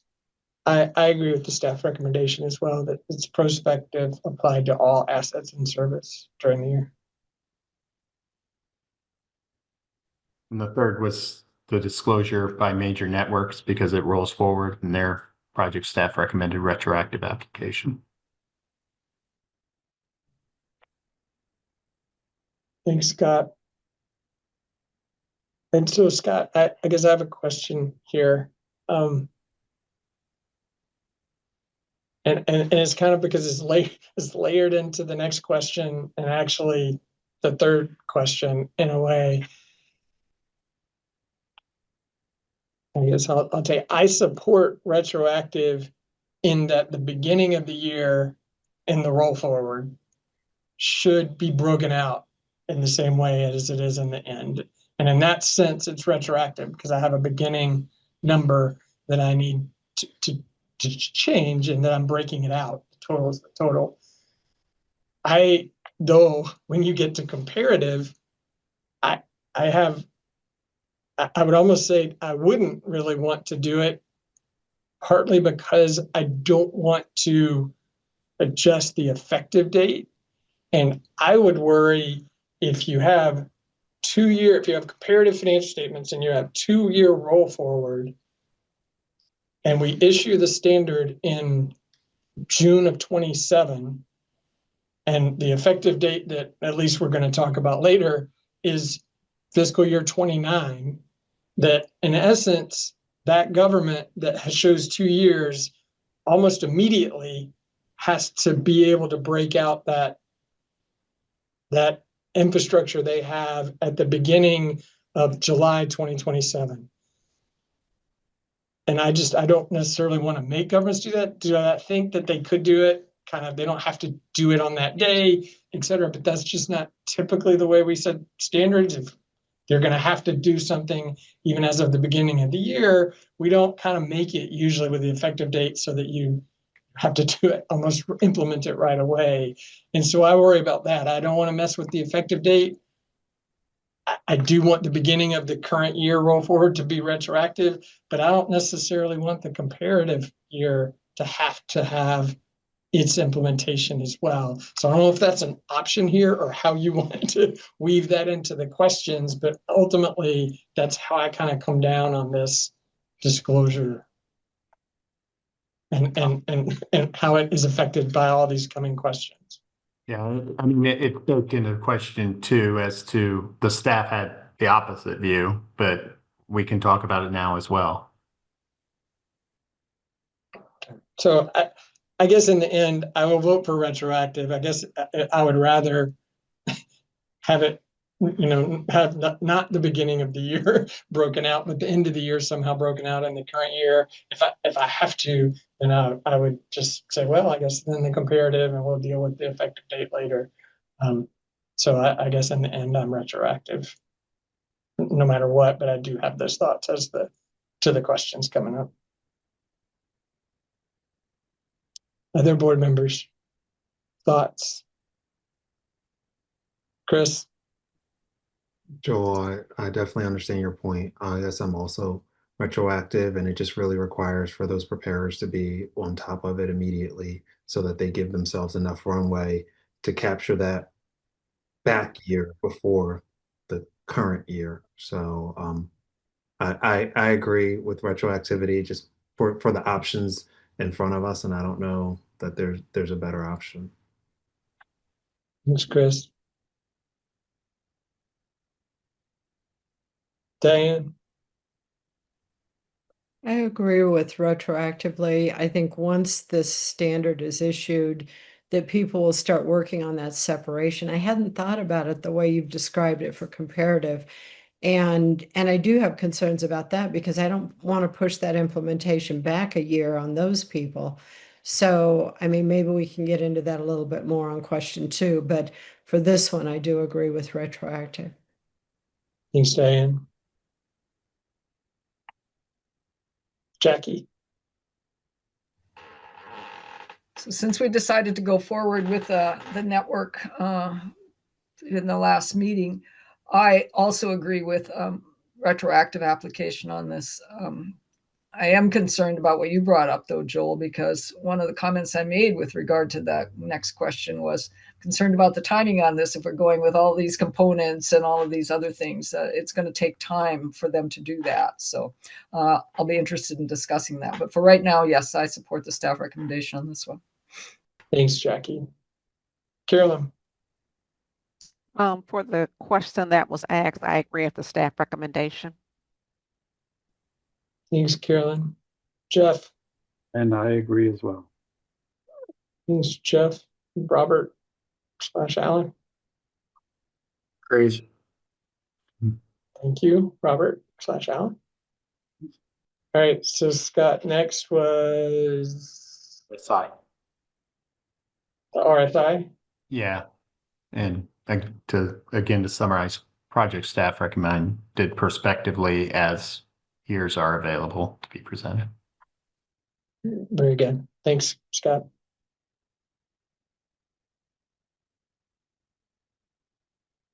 Board member responses. Jackie. I agree with the staff recommendation on this. Like I said, it shouldn't be too hard for them to pull this forward, but giving them the option, I think, is fine. And the fact that we're only doing it for the modified approach now too works for me. So I agree with staff recommendation. Thanks, Jackie. Chris. I also agree with the recommendation. Thanks, Chris. Carolyn. I agree with the staff recommendation also.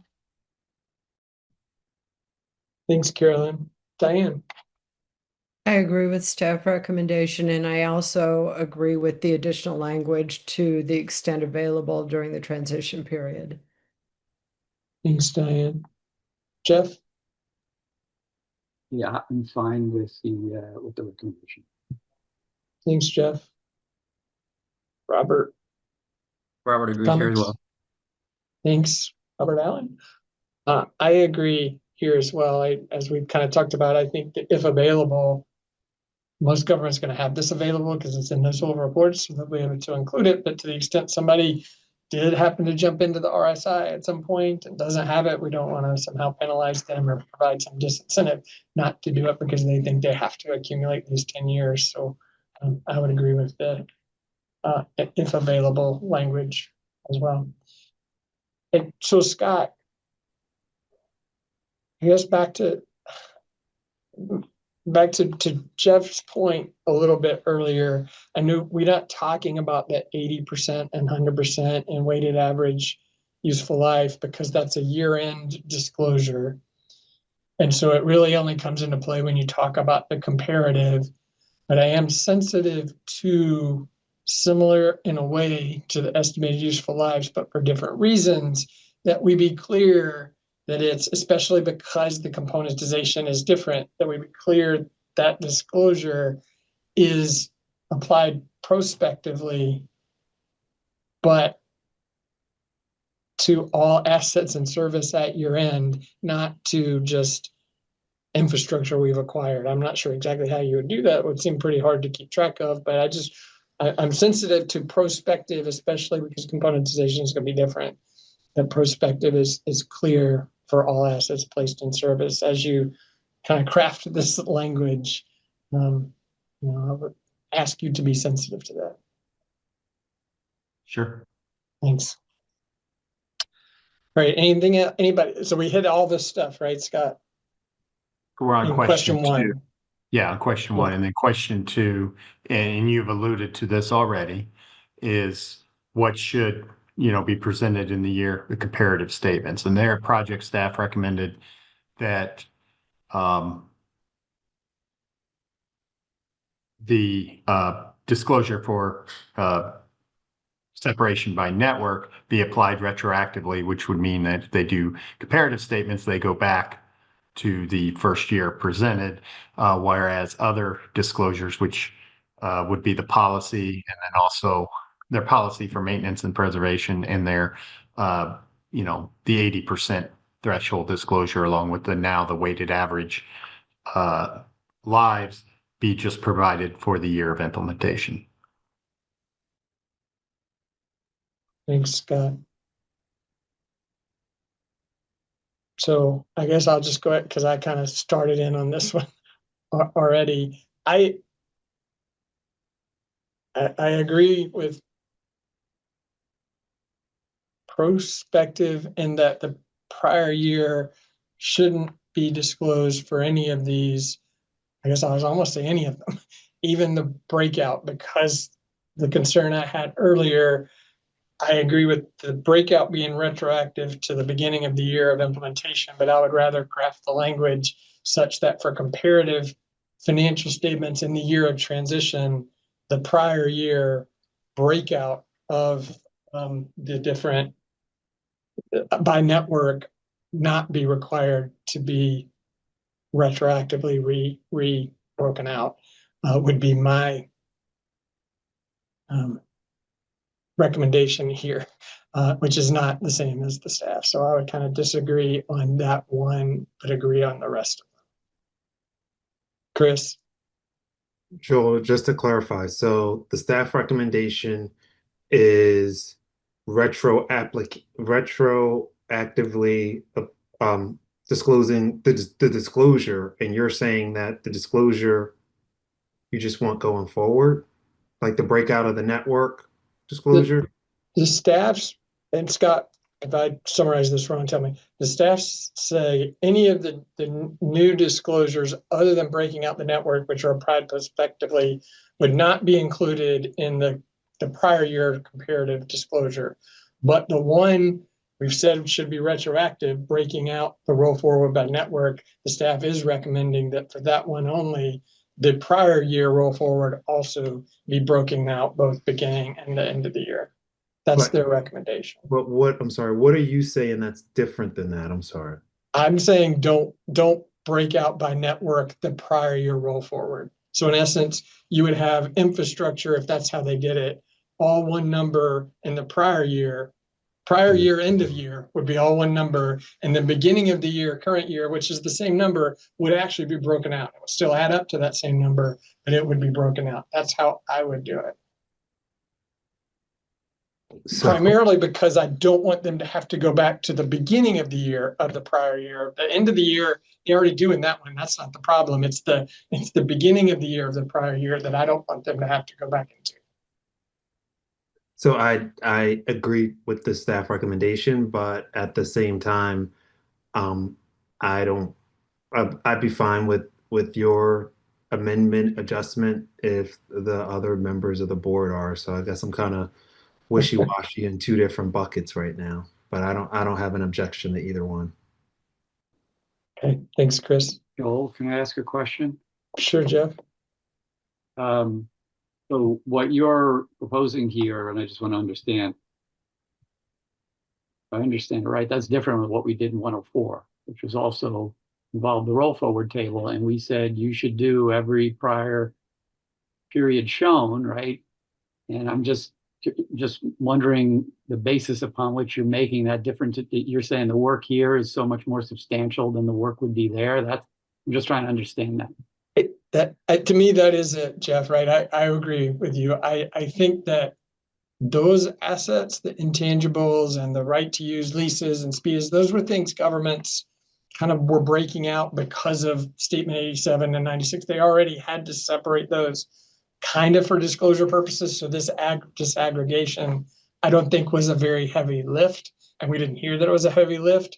Here, we're already hearing that it's a heavy lift for the governments that maybe haven't broken that out before. And so I just don't want them to have to go back. Or I guess my concern is I'm trading off if we want them to go back and redo that prior roll forward, okay, then I start worrying about the effective date. And I might want to push the effective date back. I would rather trade off not having this prior year roll forward rebroken out and keep the effective date here. But the difference between this and 104 to me, Jeff, is I think it's a much heavier lift than that breakout was. Diane. I had agreed with staff recommendation, but when you start talking about all of this, Joel, I agree with what you're saying, and I agree with perspective only, not doing retroactive on this. It makes sense, and I don't want to put that load on the comparative statements like 1 year earlier, which is what it would amount to. So I agree with your amendment to this. Thanks, Diane. Jackie. Oh, I'm sorry, Jackie, your hand wasn't raised. Was it raised at one Yeah, point? go anyway. Sorry. No problem. It's because I was thinking about raising my hand. So I had agreed with staff recommendation to, well, actually, I was kind of, my concern was if what was going to be approved and how it would roll forward, because I thought some of it would be onerous to try and get done in the short time period. And one of my concerns is just that you really addressed it, because they'd end up having to do the comparable in addition to the effective year, and that shortens it by a year for them, how much time they've got to prepare, basically. And I don't think it's quite the same as 104. I mean, with 104, for those, a lot of those, they've got contracts. Those contracts are in specifically for those. So it's easier for them to identify those and break those out than it is for these networks, which they don't really have separated now, and they're going to have to think about. In addition to which, we also heard that, they would have liked more time on the ones that we've already passed, like leases and the other intangibles. So I think that being mindful of that, probably going to be able to keep the effective date in my mind, because there are things that we've pushed to the side that I had concerns about, except for this one does bother me. So if we can adjust and not make them do the comparable for the breakout, I think that's a good idea, and I would support that. Thanks, Jackie. Carolyn. I had originally agreed with the staff recommendation, but I am sensitive to the burden that would put on them, and I definitely don't want to decrease the implement. I want them to have as much time as possible. And I also agree that with 104, you're dealing with a more known, I'm going to say, accounting treatments. So with all of that said, I would support the staff recommendations with the suggestions and the changes that Joe has recommended. Thanks, Carolyn. Jeff? I would support the staff recommendation unmodified. Thanks, Jeff. I guess Robert, he didn't get the benefit of that discussion, but. Right, so it's almost like I feel a little tricky on saying where he was, because I feel like he really needed to hear what y'all are talking about, because I don't want to assume he did or didn't think about that. I mean, his note was he agreed with the staff, but I don't have any way of articulating whether or not he did or did not take this whole conversation into consideration. So you can say that's what he said. He said he agreed with the staff. I don't know anything beyond that. Okay, well, and 4 of us that were wanting to do it the way I would do it, and then Chris said he could go with it. So Chris, we can count you as voting for that then? Yes, Chris, thumbs up. So, All right, so Scott, that makes sense what we're doing, right? Yeah. We're probably making the words a little tricky for you, but. The information disclosed would just be for the current period. There's no exception as the project staff had in its recommendation. Okay. Yep. Sounds good. Okay. The next section of the paper has two questions, and it's on effective date. Obviously, we've talked a little bit about effective date in that last question. The current tech plan shows a final statement being approved by the board in June of 2027. And you can see in Appendix A to the paper as to when other standards are to be implemented, and then as well as the one other standard in which an exposure draft has been issued. And as of the project staff, with a release date of June 2027, we're proposing an effective date for fiscal years beginning after June 15th, 2028, which would mean the first periods that are required to show the effects of the statement would be June 30th, 2029 statements, and then any state fiscal year ending thereafter. We believe that's enough time to implement the standards at that point in time.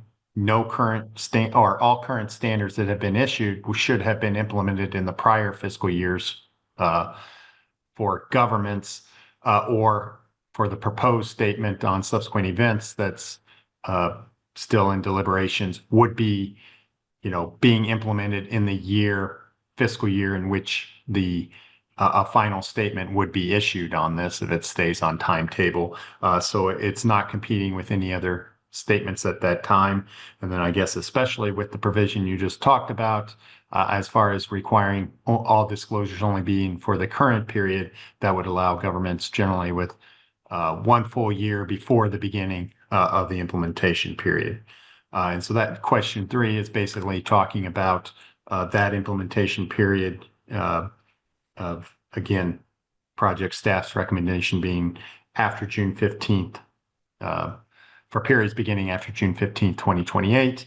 And then question 4 is whether earlier application should be encouraged, and the project staff believes earlier application should be encouraged. That I'll turn it over for the board's discussion on the effective date. Very good. All right. You want us to answer both questions, Scott, or just the first one? Just Whichever you want to do. Generally, the board encourages earlier application on almost all its statements. The way I think we can do it together. Sounds good. Let's do it together. Questions 3 and 4. Board member responses.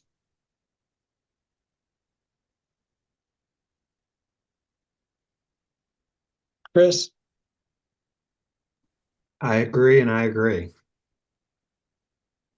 Thanks, Chris. Diane? It's exactly what I was going to say. I agree on both. Thanks, Diane. Jackie? Oh, wait. Carolyn? I got in there before Jackie did. I agree and I agree, but I did want to bring out that some of the stakeholders had asked about staggering implementation for smaller governments, which I'm not opposed to considering, but I think with the more that we're making these changes, such as removing the RSI for governments that use historical costs, and some of the other changes that we have made that might not be as pressing now as it was when the preliminary reviews went out. But I did just want to make sure that thought wasn't lost. But with all that said, I agree and I agree. Thanks, Carolyn. So, Jackie, your hand is raised. I had to say, where you are on my screen, when somebody else raises their hand, a little pop-up comes like right at the top of your head where your hand would, if you raised it, would be. And so it's confused me the last couple of times. So it looks like your hand is raised on my screen. And then when the thing goes away, I see it's like, oh, it isn't. So that's why I keep calling on you, even though your hand isn't raised. So, that's my excuse. I'm sticking with it. That's all right. You're just like all the professors that cold call on their students. Expect them to be ready. So on this one, I'm kind of like Carolyn. I'm going to agree, and I agree. When I came into this, I didn't know if I was going to agree on the implementation date because I was concerned about the componentization thing, which now that we've adjusted that it's going to be prospective, totally prospective, I think that's not going to be as hard for them to implement. And of course, I had a real problem with the maintenance expense thing because I thought that, particularly for smaller governments, was going to be a real issue and really difficult for them to get to. Now that we no longer have that, I'm much more comfortable with where we are with the implementation date, along with your suggestion, Joel, related to the component to the comparable financials. So I'm good. I agree. Yes and yes on mine. Thanks, Jackie. Jeff? Yeah, I'm fine with both of these. Thanks, Jeff. Robert? Yes. Very good. I agree with the staff recommendations as well, given the adjustments that we've made. I think that the things that are left, prospective componentization, having a year to get ready for that at minimum. I think the 80%, should just be using the capital asset systems that governments have. So I guess I just use added calculations, and so I just can't. I'm sure there will be small governments that are challenged, as they are with all standards, but it just doesn't seem like significant enough difference that we would stagger. So, Carolyn, it's good to bring it up, as we probably always should, in thinking about our small governments and their challenges.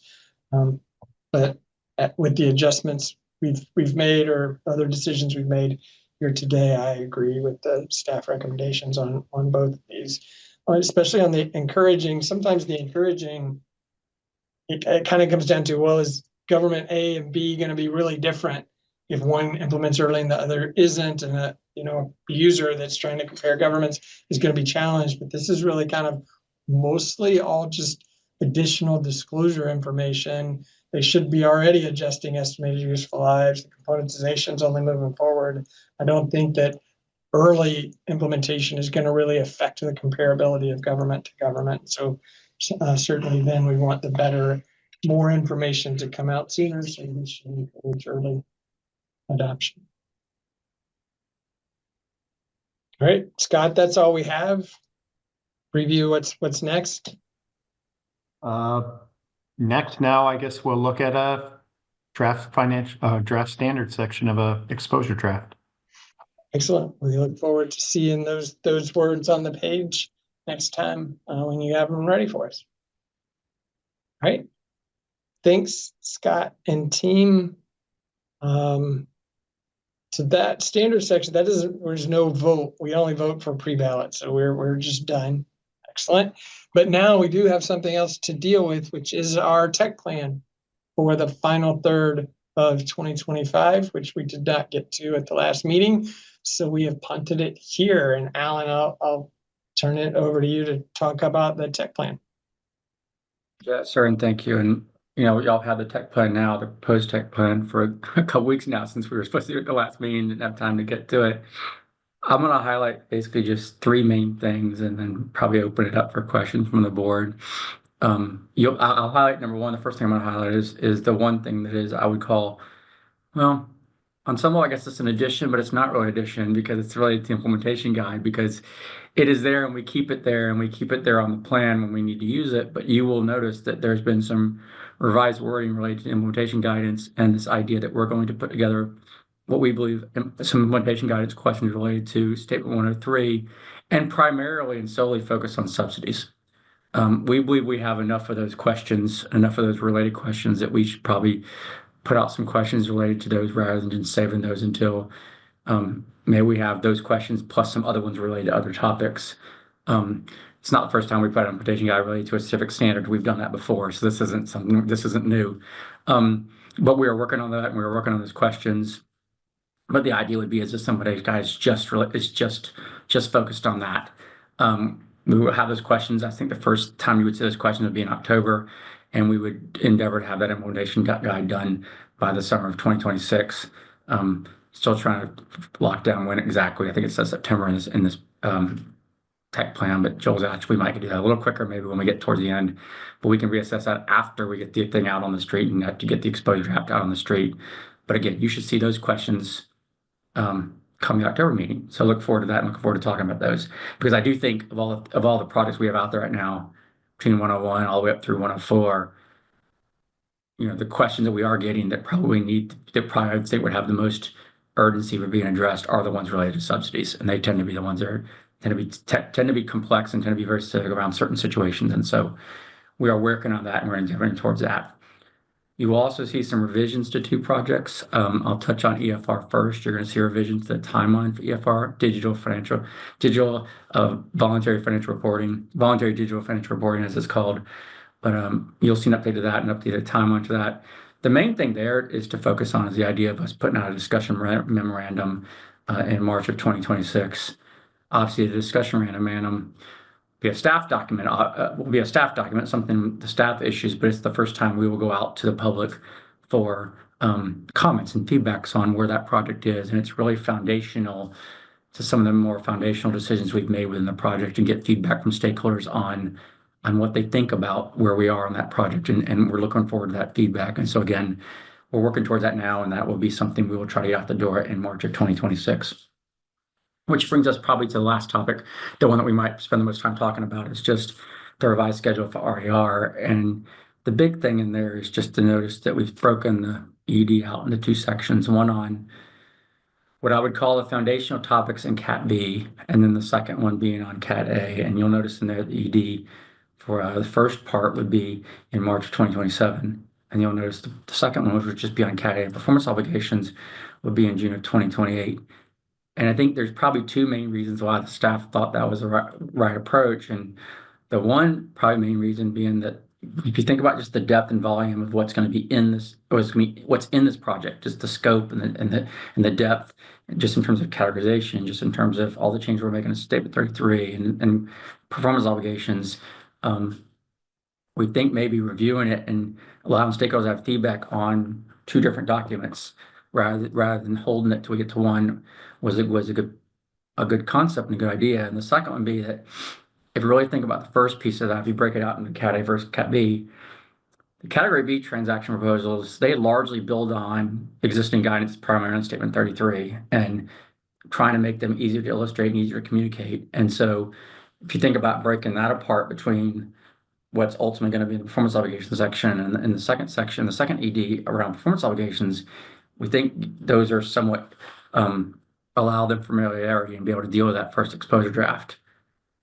It goes without saying that the biggest downside to breaking that apart is people, when they see the first one, if you think about the first one having the foundational concepts of, what is a binding arrangement? What's the anchored hierarchy? How do we do categorization? How do you determine whether something is a Cat A or is Cat B? That would all be in that first exposure draft. And then ultimately talk about recognition and measurement related to Cat B transactions. They'll have that, but they won't have all the information with Cat A. And the major drawback could be, maybe it'd be hard to see that if it's not in one pieces. Obviously, there wasn't an intent. There's nothing to the tech plan right now that says we'd issue 2 different statements on those 2 different sections. Obviously, the thought would be to put those back as a unified final pronouncement. But there is discussion on whether they wouldn't see the whole thing. You might look at that and say, well, but Statement 33 and the Cat B stuff I can look at separate from the Cat A stuff because it's just a different type of transaction. I think there's 2 schools of thought on that. I do think that internally we're going to have to write all the words anyways, and we're probably starting with the foundational stuff and the categorization and the unit of account and the binding arrangement and all those foundational words and the anchored hierarchy along with Cat B anyways.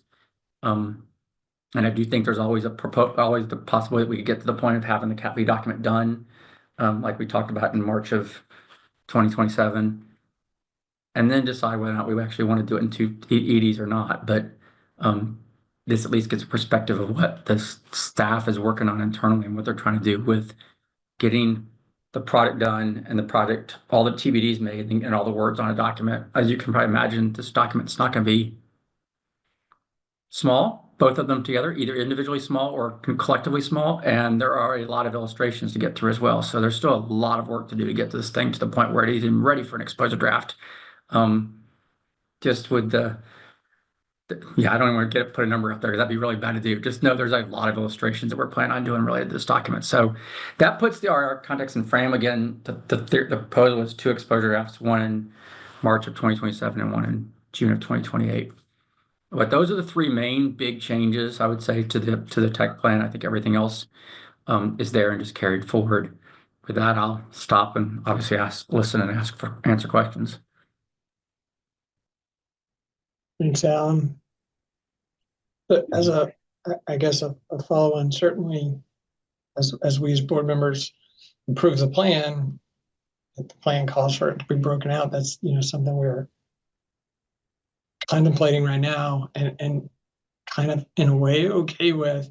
But in the end, the board has to approve the balloting of an exposure draft. And if we get to the point in time where we have these words written for categorization and category B, recognition and measurement, and it just doesn't make sense to split it out, and we want to just hold it and continue on and work on then the words for A and put it all together as one exposure draft, the board will have its vote to be able to do that later. You're not totally committing to it at all now. In fact, right now, it doesn't change the work the team's doing at all. They're going to continue to move forward with drafting these, finalizing all the board decisions about everything, and then drafting the words for that in the same order anyway. But just, I wanted to be clear about that. And if I said anything wrong there, Alan, tell me, correct me, I guess. No, I think that's fair. Okay. Any board member questions or comments, I guess, related to the tech plan? Jackie? I don't have any, well, maybe I'll have a question, but I have comments. So there's been an incredible amount of work that has gone into where we are today on this RER project. The staff has just done, I mean, the work they've done on it has been amazing and incredible. And the amount of time and effort the board has put into it has been pretty incredible too, considering it's not an easy thing to understand and get your arms around, quite frankly. It's very conceptual in nature. And for that reason, I have a very, very large concern about separating it the way it is. The users or the readers or the preparers, whoever is going to comment on it, is going to lose a lot of that train of thought that has gone into developing this and developing it so logically and consistently if it's broken into 2 pieces, I think, and presented in two different areas. So and I understand it's complex, and I understand it's going to be difficult no matter how we do this. It's going to be difficult if we break it into 2. It's going to be difficult if we do it in 1. There's no way around that because it's a complex topic. But I think that the way it's been developed with the model and the categorization and the recognition and the measurement, that flow is really, really important to the understanding of what's trying to be accomplished with the RER project, which is why I have such a big concern about breaking it into 2 pieces. I have no problem with us working on it and doing the illustrations and everything the way it's presented in the tech plan,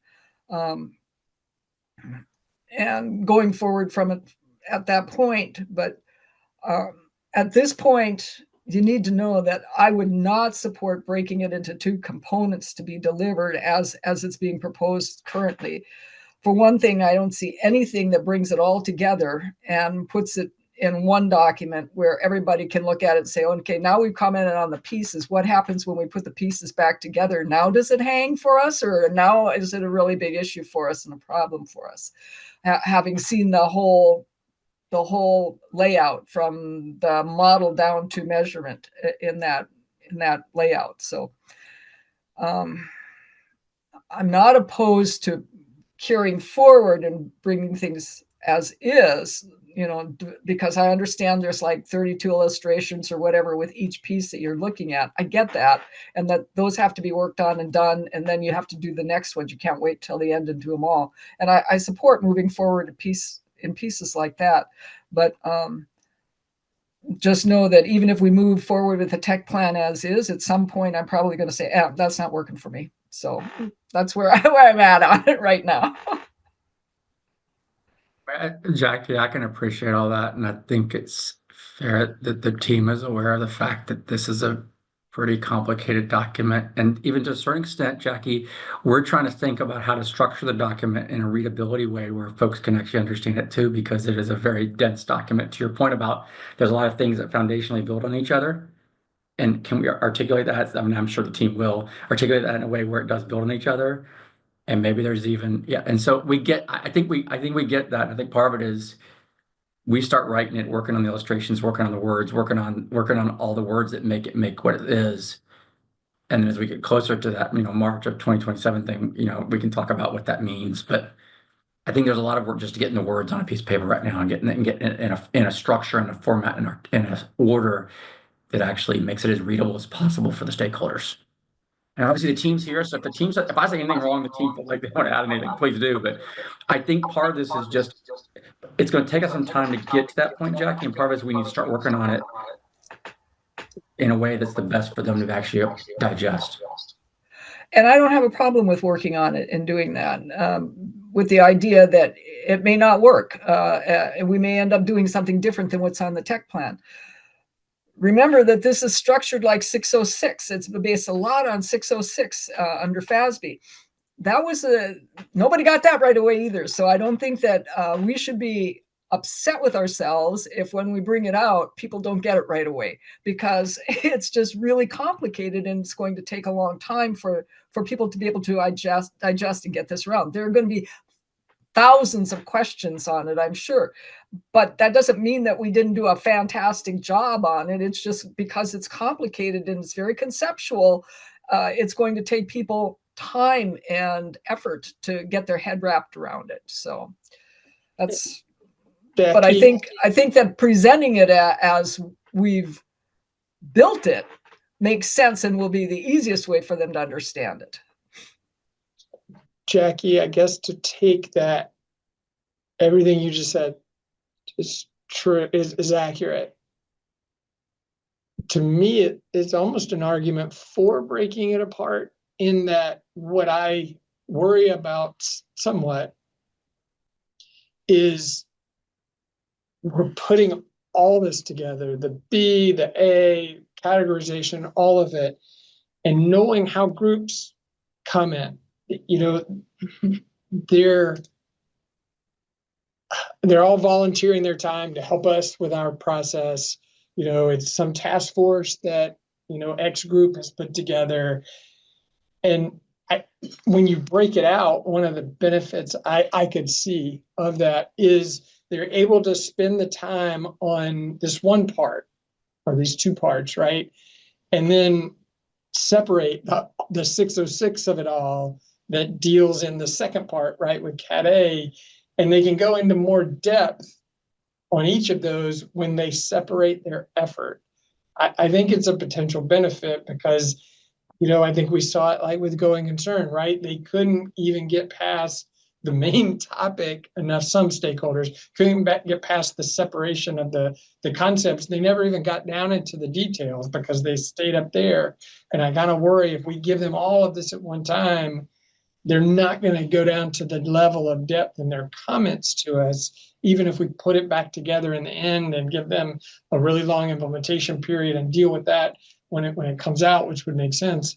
I think there's an argument that we could get better comments by breaking it apart because they're going to spend more time with each of the pieces.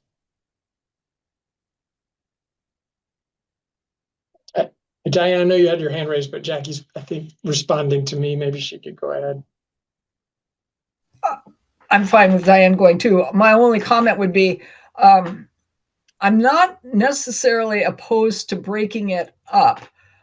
I am opposed to breaking it the way we are breaking it, perhaps, because I think it's important to have the model and the categorization firmly implanted in their minds before they move on to B or A, the recognition and the measurement piece. I would be open to building, let's give them this piece and before we add on the next piece, and then we'll add on the next piece to the last piece so that it's stacked. But I'm very concerned that we've tried to build this model that works for A and B, and once we separate it, they're going to lose that feel for everything we've built with the model and the categorization. So that's my concern. So I do agree with you that sometimes giving people the pieces is helpful because they can concentrate on the pieces, but if they lose sight of the whole, then that to me that doesn't work either. Diane.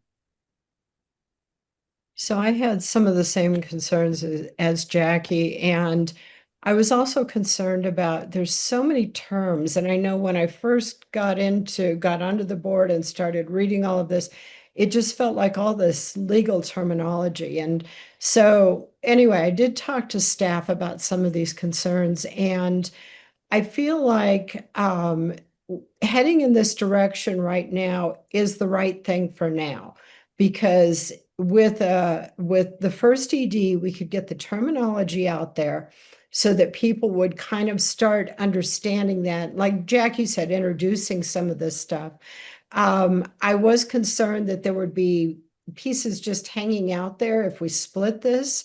But if we're going to put in like all of the categorizations so that they'll understand how to split off category B, then that makes more sense to me. And Joel, what you said earlier, I really appreciate is that we can head down this road, but if it's not where we want to go, at least this is all in place. We can change that. This is only a 4-month technical plan. So we're going to be heading down there anyway. But I really appreciated talking to staff because it helped me see a bigger perspective of this. Now, one question I did have is that I thought that if we do get to the point where we break this apart as 2 exposure drafts, I didn't realize we were going to be asking for comments on the first. I thought we were just going to expose that and leave it out there. Then the second would be exposed. Then we would have comments on everything. And so and maybe I misunderstood that, but that Diane, was how I understood it. And Paulina or Alan can correct me. I think the idea was to put it out for exposure, have a comment period, get comments so that you achieve my concern that they're not just waiting, because otherwise they're just going to wait till they get the rest of it, right? To let them go ahead and read it, comment on it. But then we're not, during that time and subsequent, we would be working on the rest of it, Cat A and all that, and then we would issue that second part exposure draft, but we wouldn't then begin redeliberating anything on the comments we got on B or A unless it somehow affected something, I guess, in the second exposure draft. We wouldn't do that. And as a result, if somebody had, once they saw the second part, they would comment on that. But if they had something that they kind of realized about the first exposure draft, they could then provide additional commentary in that comment letter on the second part, because we wouldn't have started doing anything with it anyway. So then in the end, in essence, we get to, it kind of was open, but in a way we forced them to at least put some effort into the first document to give us a first comment letter. So I don't know if that, if I explained that well or right, Alan or Paulina, or if that helps you and how you were thinking about it, Diane. That does help. And but I still like the idea of just moving this one step at a time and that making sure we're all good with it as we go. I'm good with it for right now, but as we get into it, there could be changes. Understood.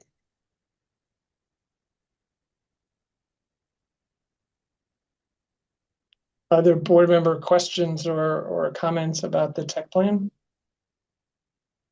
Carolyn. Not really a question, but as far as comments, because this is such a large and complex project, I can see the value of possibly, doing the 2 exposures, one in 27 and then one in 28. But I also would like the flexibility that if we get to March of 2027 and we want to, or even before then, we want to go a different route, that we could still, do that. My one concern is such a long period with not having anything out before stakeholders on RER. Because the normal time period, we would, have the exposure draft, and then, we would start the redeliberations, and then, eventually come to a final, but we're going to be not having that process. So that is one concern. Is it strong enough for me to, not consider moving forward? No, but that is a concern. So, but other than that, it sounds like a way to move forward with a very complex project. I think, Carolyn, one of the things we were trying to work through when we were trying to think about this is, and I probably don't I think I have some element of the magnitude of this, and I probably don't totally understand it because I wasn't, here when we did pensions or OPEB or anything. I think the size of this document and the complexity of this document, the amount of effort it's going to take us to get this document, ready is partly why we're also, I think that goes into why we're proposing what we're proposing. We've got to spend a lot of time on all these different topics people have talked about. Spend time on categorization, spend time on all these foundational ideas, spend time on the anchored hierarchy, spend time on getting the words right, the Cat B information right. Again, I don't want to quote the wrong number of illustrations, but it's 30 plus illustrations. It's a lot. It's a lot of illustrations. And this is going to be one of the documents that we probably all agree with, where we're going to need that many illustrations. We're going to need a lot of illustrations. We're going to need a lot of words. We're going to need a lot of descriptions. And so I think that's a lot. I think that's a lot of work we've got to do between now and putting that first version of that first exposure draft, part one of the exposure draft together. I just think that's true.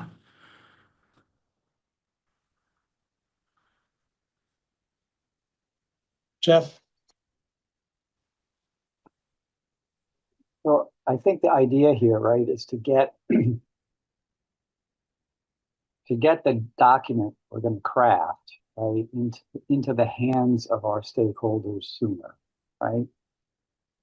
You see, looking for Paulina be nodding her head, because I don't think the idea is to write part one in a way that part two will vastly change the way part one is meant to go. Right. So this is really about, because our option is to hold part one and two together. Mm-hmm. And then I'm in the camp of that has as much possibility of overwhelming the reader as anything, right? So if I give them time to read part one, provide us comments on it, right? And I agree with Joel to provide us, to get them to provide comments, not just to, hey, here it is, wait until you see part two. But then also to retain our flexibility to allow for, and I think Joel said this, and I might even go so far as to encourage when part two comes out, that you can comment on the whole thing, right? You can comment on things, whether you got smarter or whether it was something you didn't comment on the first time. We're going to encourage you to do that. And we're not going to say, well, you didn't comment on it when you commented on part one, therefore we're not going to listen to your comment when you do it in part two, right? So to me, then that ends up just getting this document into the hands of people to think about it for a longer period of time. And I'm hopeful that by them being able to focus on it for a longer period of time, that we will get, more robust feedback as a result. But that we're not going to, we're not going to do anything with it. You said we're not going to redeliberate. We're not going to close anything, right, until we get part two and they get the comment on part two and get another bite at the apple on part one.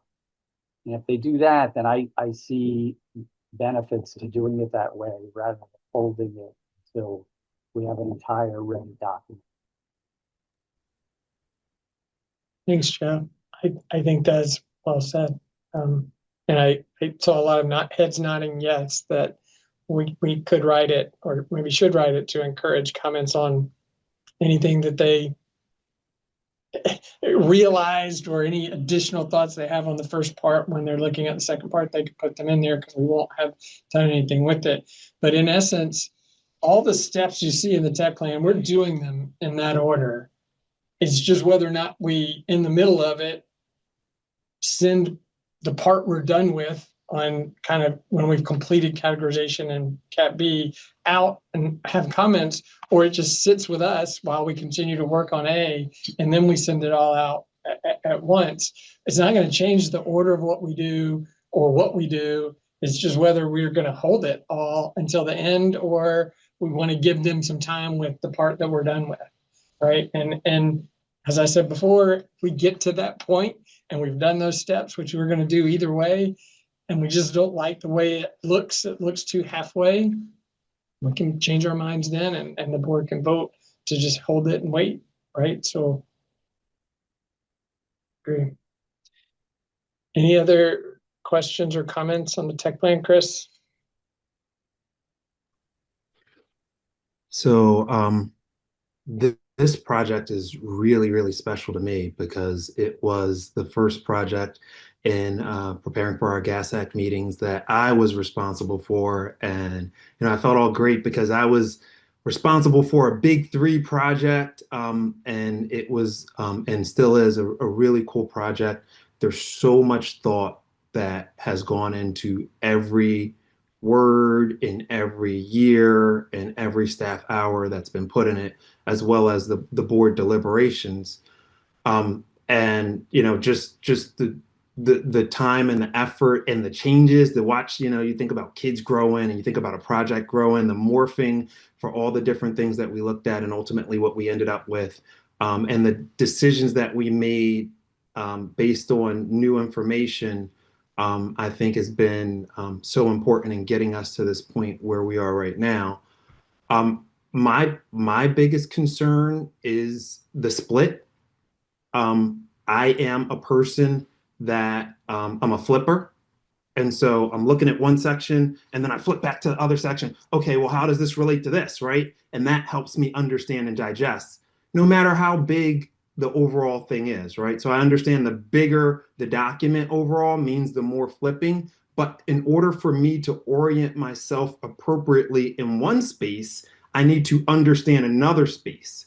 And I think for people who might be like me and who might digest this information like me, it's going to be more difficult if you have one piece, at least as we're talking about now with the split, to understand, orient, and respond back to the other piece. Argument on the table is that, okay, so when they see the second piece, they can then comment on the first piece.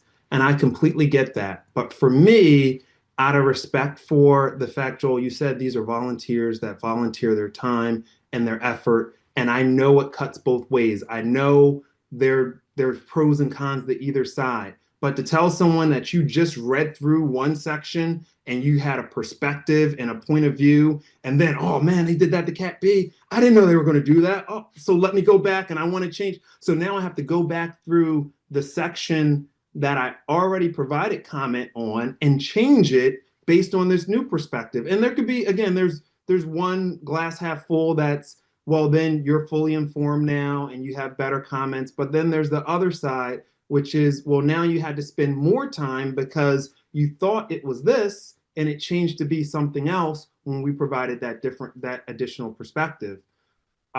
Also, I just point, not that it has to happen, but sometimes in crafting one portion and then crafting another portion, even 6 months later, 5 months later, it might feel a little different. We might be informed by different information. And I don't know how we separate those two unless we do them all together. And so I'm a little concerned there. Our words matter so much in every board deliberation, and we pick at little stuff. And if we are drafting one half in one mindset, and then it might only be a couple of months later, but then drafting another portion in another mindset without doing it all together and doing kind of a complete review of it all, I do have a concern that things might change up and unintended consequences might result in people understanding things differently than we intended them to understand because we didn't do it all at one time. So my concern is not with the overall project. I do understand the concerns in wanting to split it off and wanting to help people digest it. I like Jackie's approach of if there was another way to break it up. I think about, like we talked about in our last meeting, Paulina, I think it was one of your appendixes. And one of the appendices, they were it provided so many definitional, it really helped ground me, right? And then I was able to go forward. And so if there was, I don't know if there is a way to do it like that, where you get all the background in one, and then or the foundational piece to what Jackie's saying in one, and then the other stuff in the other, the Cat A, Cat B, then, I might be more okay with that, but I just have a significant concern in breaking it up this way for those parties that are going to digest information the way I do. And I do understand, again, that there are pros and cons to both sides, but that's just my feeling.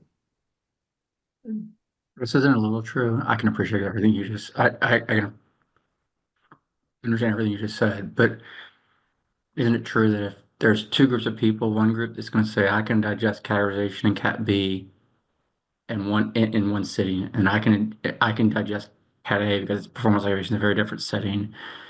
And the higher ed healthcare folks might not worry about the Cat B stuff. They might only care about the Cat A stuff. And the general purpose government, a really small general purpose government, might only care about the Cat B stuff, not the Cat A stuff. And giving it to them in two buckets doesn't hurt, helps them, but doesn't really keep the person that wants to do it all at once from doing it all at once.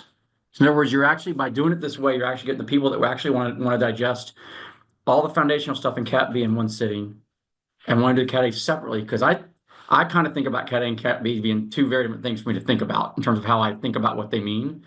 Maybe measurement's a little different than that because that bleeds over. I think it's fair, but it does. It allows the people that want to do it in two chunks to do it in two chunks. But if you decide you want to do it all at once, you can still do it all at once. Versus if we didn't do it this way and just gave it to them in one chunk, those other folks that would say, "Don't give me all this; it's too much. I can't digest it." We never gave it to them in a smaller piece. Because I could hear a lot of people saying the exact opposite. Give it to me in smaller chunks because I can digest it better in smaller chunks.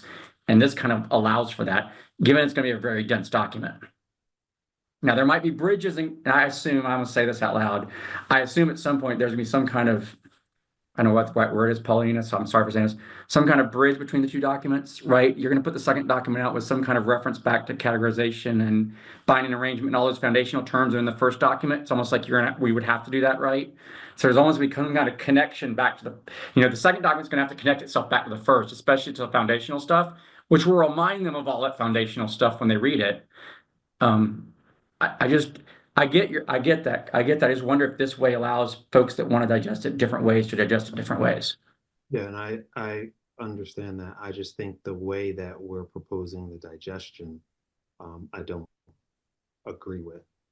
So I just, and then to the other point, I think it would be a different scenario if we had a complete package all wrapped in a bow. I know we couldn't do this, and I understand all of the challenges that our team faces, that we all face, but it'd be different if we had it all in a bow and we can spoon feed a piece out and then educate a little bit and spoon feed another. But I just think based on us, and it's not building the plane while you're flying it. It's not there, right? It's not that far, but it's still a piece into the future. There's a component that's an unknown, and that gives me pause, and that gives me a little concern. Chris, in the end, this is just a plan, right? And as I said earlier, we won't be able to pre-ballot anything if the board doesn't approve it at that point in time.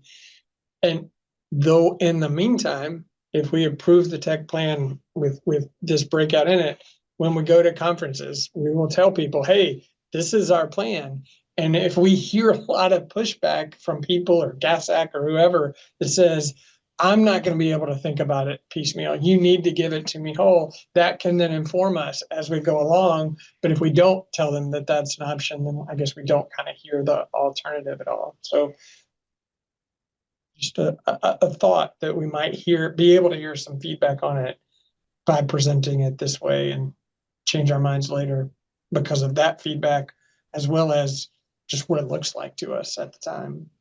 And we could, I mean, for argument's sake, we could flip it the other way, right? We could do one big and then have the feedback say, up, you can't give us one big document. You need to break it into component pieces. And that's the side that I would be on. So just to be clear. Yeah, I think that there aren't a lot of people that understand how big this is going to be, but so we can tell them one and they're just like, yeah, I'm used to getting one, but right. Paulina has her hand up. So I think the question would be for both Chris and Jackie in the context of your thinking potentially, if you have to break it down, you're thinking of a different way of breaking it down. If that would be a consideration, how would you break out the pieces? Would you have categorization in one ED, recognition in a separate ED, and measurement in a separate ED? I mean, would you think about it that differently?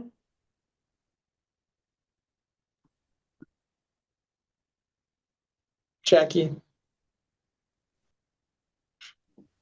So kind of the way I was thinking about it was getting them used to the model and the concept of categorization right away, you know, because those were actually difficult concepts to get my head around because they were so conceptual and how we were going to do it, you know, and we're going to go down this road and we're going to go down this road and all that. Once we got into the recognition and measurement, I was on more familiar ground.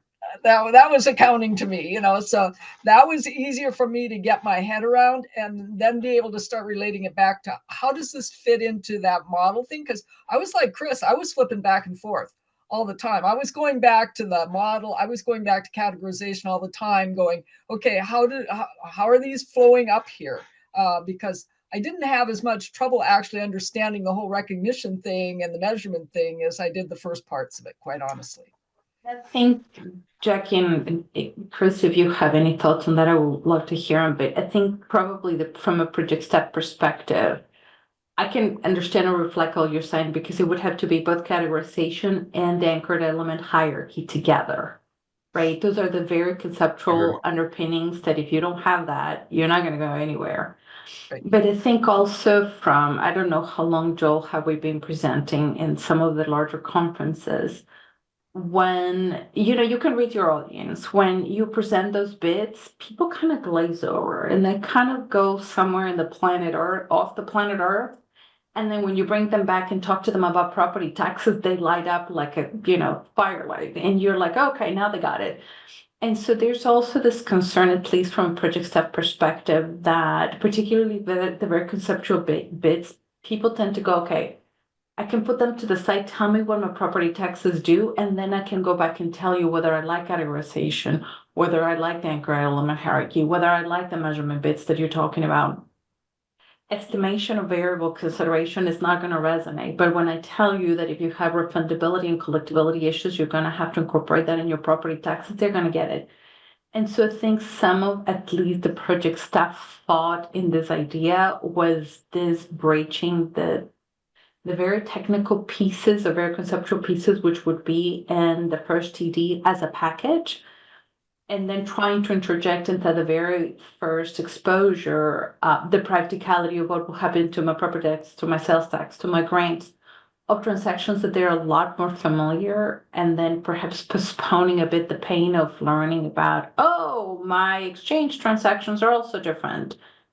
And so that's sort of a little bit of the thinking of the strategy that also went as we were thinking through that.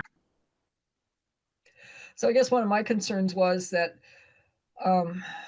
33 is not what we're re-exposing. We've changed it. But I'm concerned that because we are separating A and B, they're going to see that 33 really is still there. And the idea that A and B have been linked together through this model and through this categorization will get lost on them. So that's another concern that I have with it. But anyway, that's kind of where I'm at. And maybe I'm being too principled, but that's how we learned, Paulina, right? Like we learned, we were so trepid, right? Like it was like, okay, what's next? We agree, but Pam, Paulina, what does it mean for us to agree? We got to turn the next door, but we all conceptually had that foundation of binding arrangement. This is what it is. This is, you know, all of those things that feed into them. We understood the underlying components first before moving on. We have the benefit this time around in teaching to these other parties that we already know how the movie ends. And so if it's little, you know, in communicating with them, helping them to understand that, then I think that's fine. But I guess I'm just interested in it being more like, to your point, Paulina, like how we learned it, right? How we learned the categorization first, right? I don't like new math. I like the same math that I learned back in the 4th grade. I don't like the math that my kids learned. Yeah, I like this is how we did it, and it teaches you something about the underlying conceptual framework, which is very important and part of the underpin and the intention behind this whole thing. So I get it. I'm just not on that page. One last question for maybe tie this up. Pauline, is it fair to say that if we went down the path we're going on the tech plan right now, and we put all the information together related to the model underpinnings, especially the anchored hierarchy and the categorization, right? And we did all that, and we did Cat B just like we're talking about, and we're a year and a half down the road, it's early 2027, and folks said, you know, we really like this idea of putting that stuff out first, separate from A and B. Like that's a decision we can make at that point, because we still at some point got to get the words on a piece of paper, right? We still got to get the board to agree to the words of what categorization says, and the words of binding arrangement says, and the words of what the model underpinnings say. Even though they got the TBDs, we still get the words on paper. So we could get to a point early in 27 and say, you know what? Instead of doing the underpinnings, and I'll just call it generically the foundation, instead of getting the foundation and B together, we'd rather just do the foundation separate and do B and A later. I mean, that's a decision you can make in early 2027, because we still got to get all the words to the point where the board's happy with the words that goes along with that stuff. Is that crazy for me to say it that way, Paulina? No, I mean, if the board would prefer that breakdown of the exposure draft content, if you notice in the technical plan proposal, we have breaking down, we're not going to come to you, all deliberations are over, text of the standard.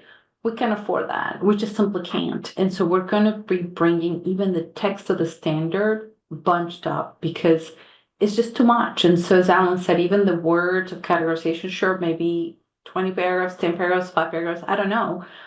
But it's so important to get the categorization words to a place where the board is comfortable, and notice that they're coming along with illustrations. So the board has the ability to discuss and iterate on the text simultaneously with illustrations. And so you guys look at the first piece of the text of the standards you're going to be seeing, and you say, you know, we prefer to just expose these and then do recognition and measurement for the 2 verticals.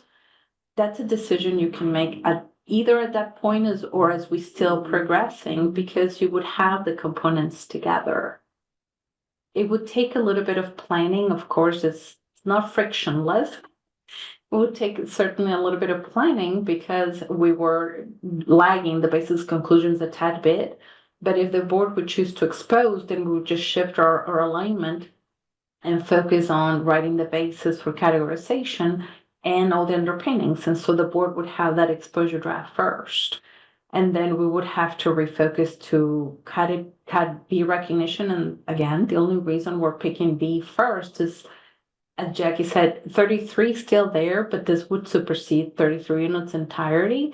But it's still, there's a degree of familiarity, while everything in Cat A has a degree of novelty to the process. And so we're just trying to find a tactical way to, it boils down to how do you eat a ginormous elephant, and one bite at a time. And so we're just trying to find the bites that can work. But that would definitely be a possible approach if the board would prefer that breakdown.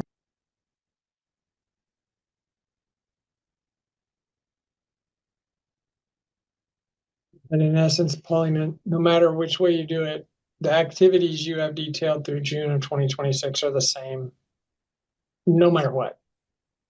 At that point, then maybe it becomes a little bit of a shift, but There are some small shifts, as I mentioned, the timing in which certain internal activities need to be planned out, the development of the basis conclusions, the development of the codification instructions. Those are a little bit more of internal things.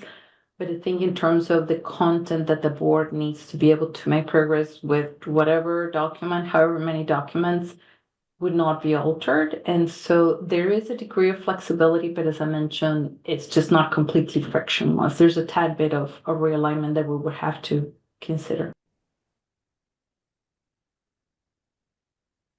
I guess that would, Joel, if it's okay with you, I guess what I propose is we see if the board's okay with a proven tech plan as this one exists, go forward that work under that.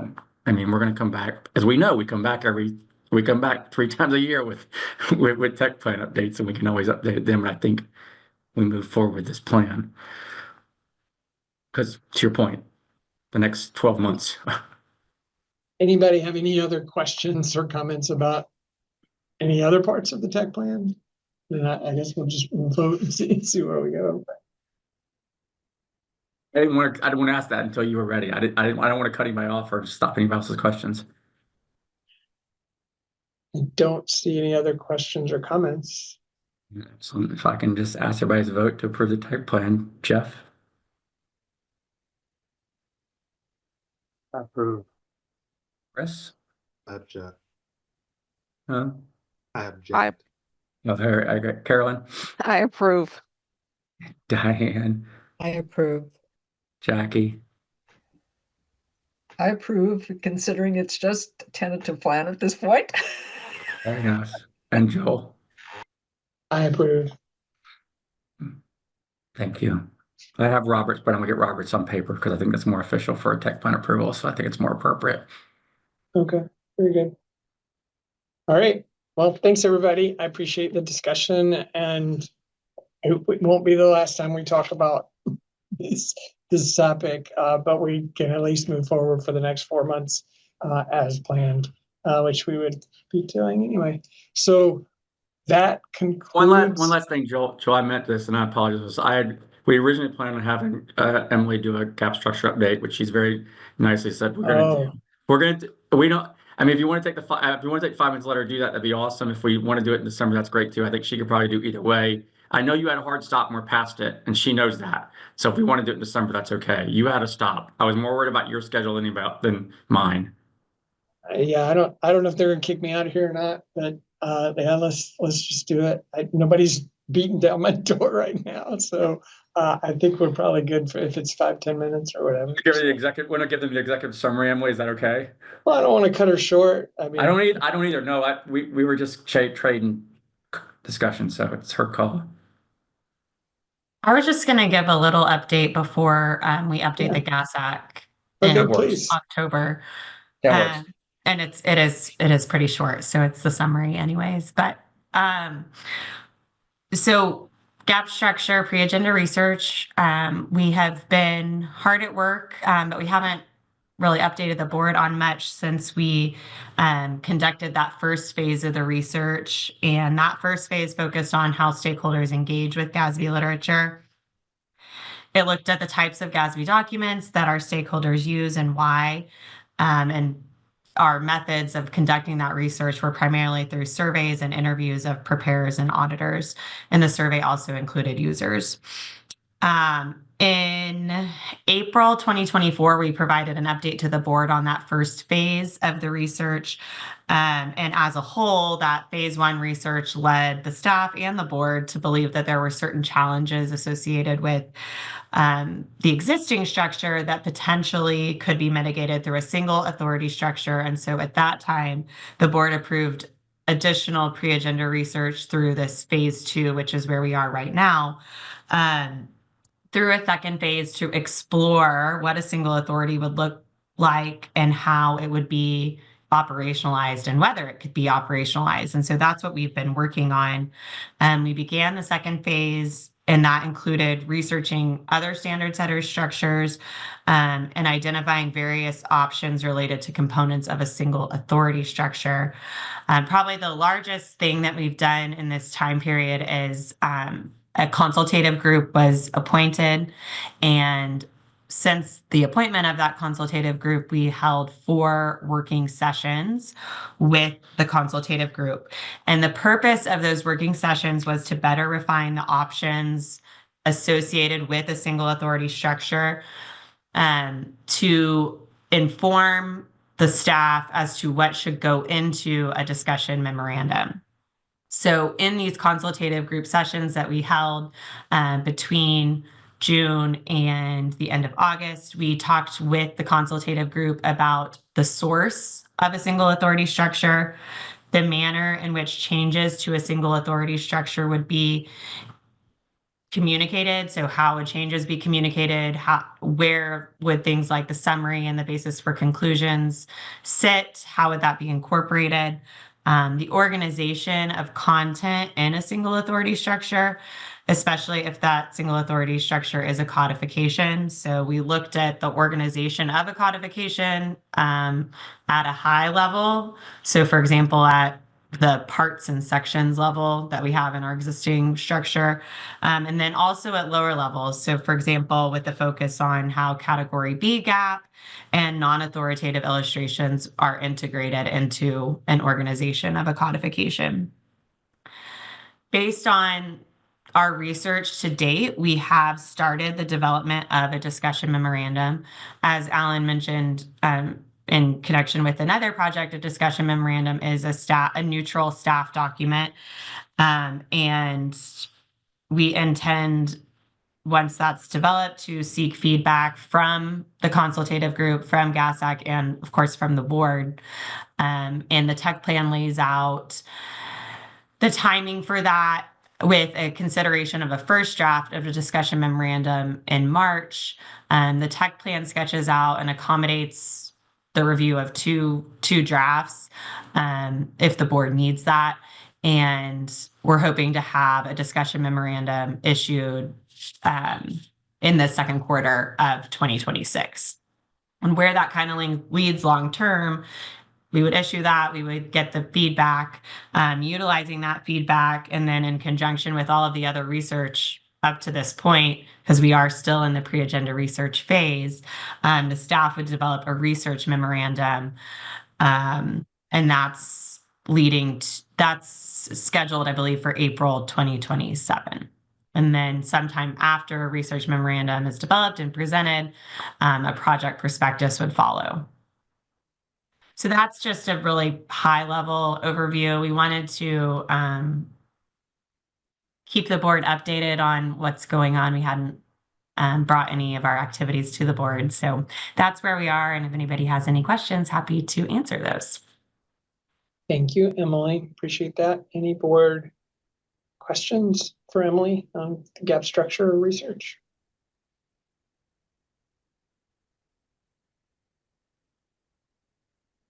Thanks for the update, Emily. I don't see any questions.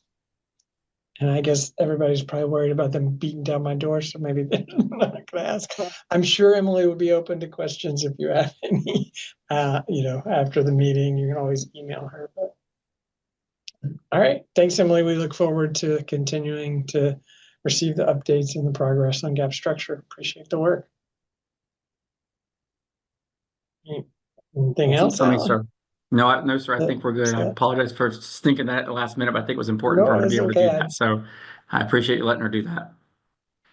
All good. We appreciate the updates. All right. With that, the meeting for today is adjourned. Thanks, everybody. Great meeting. Moving things forward. Really appreciate all the dialogue and deliberation.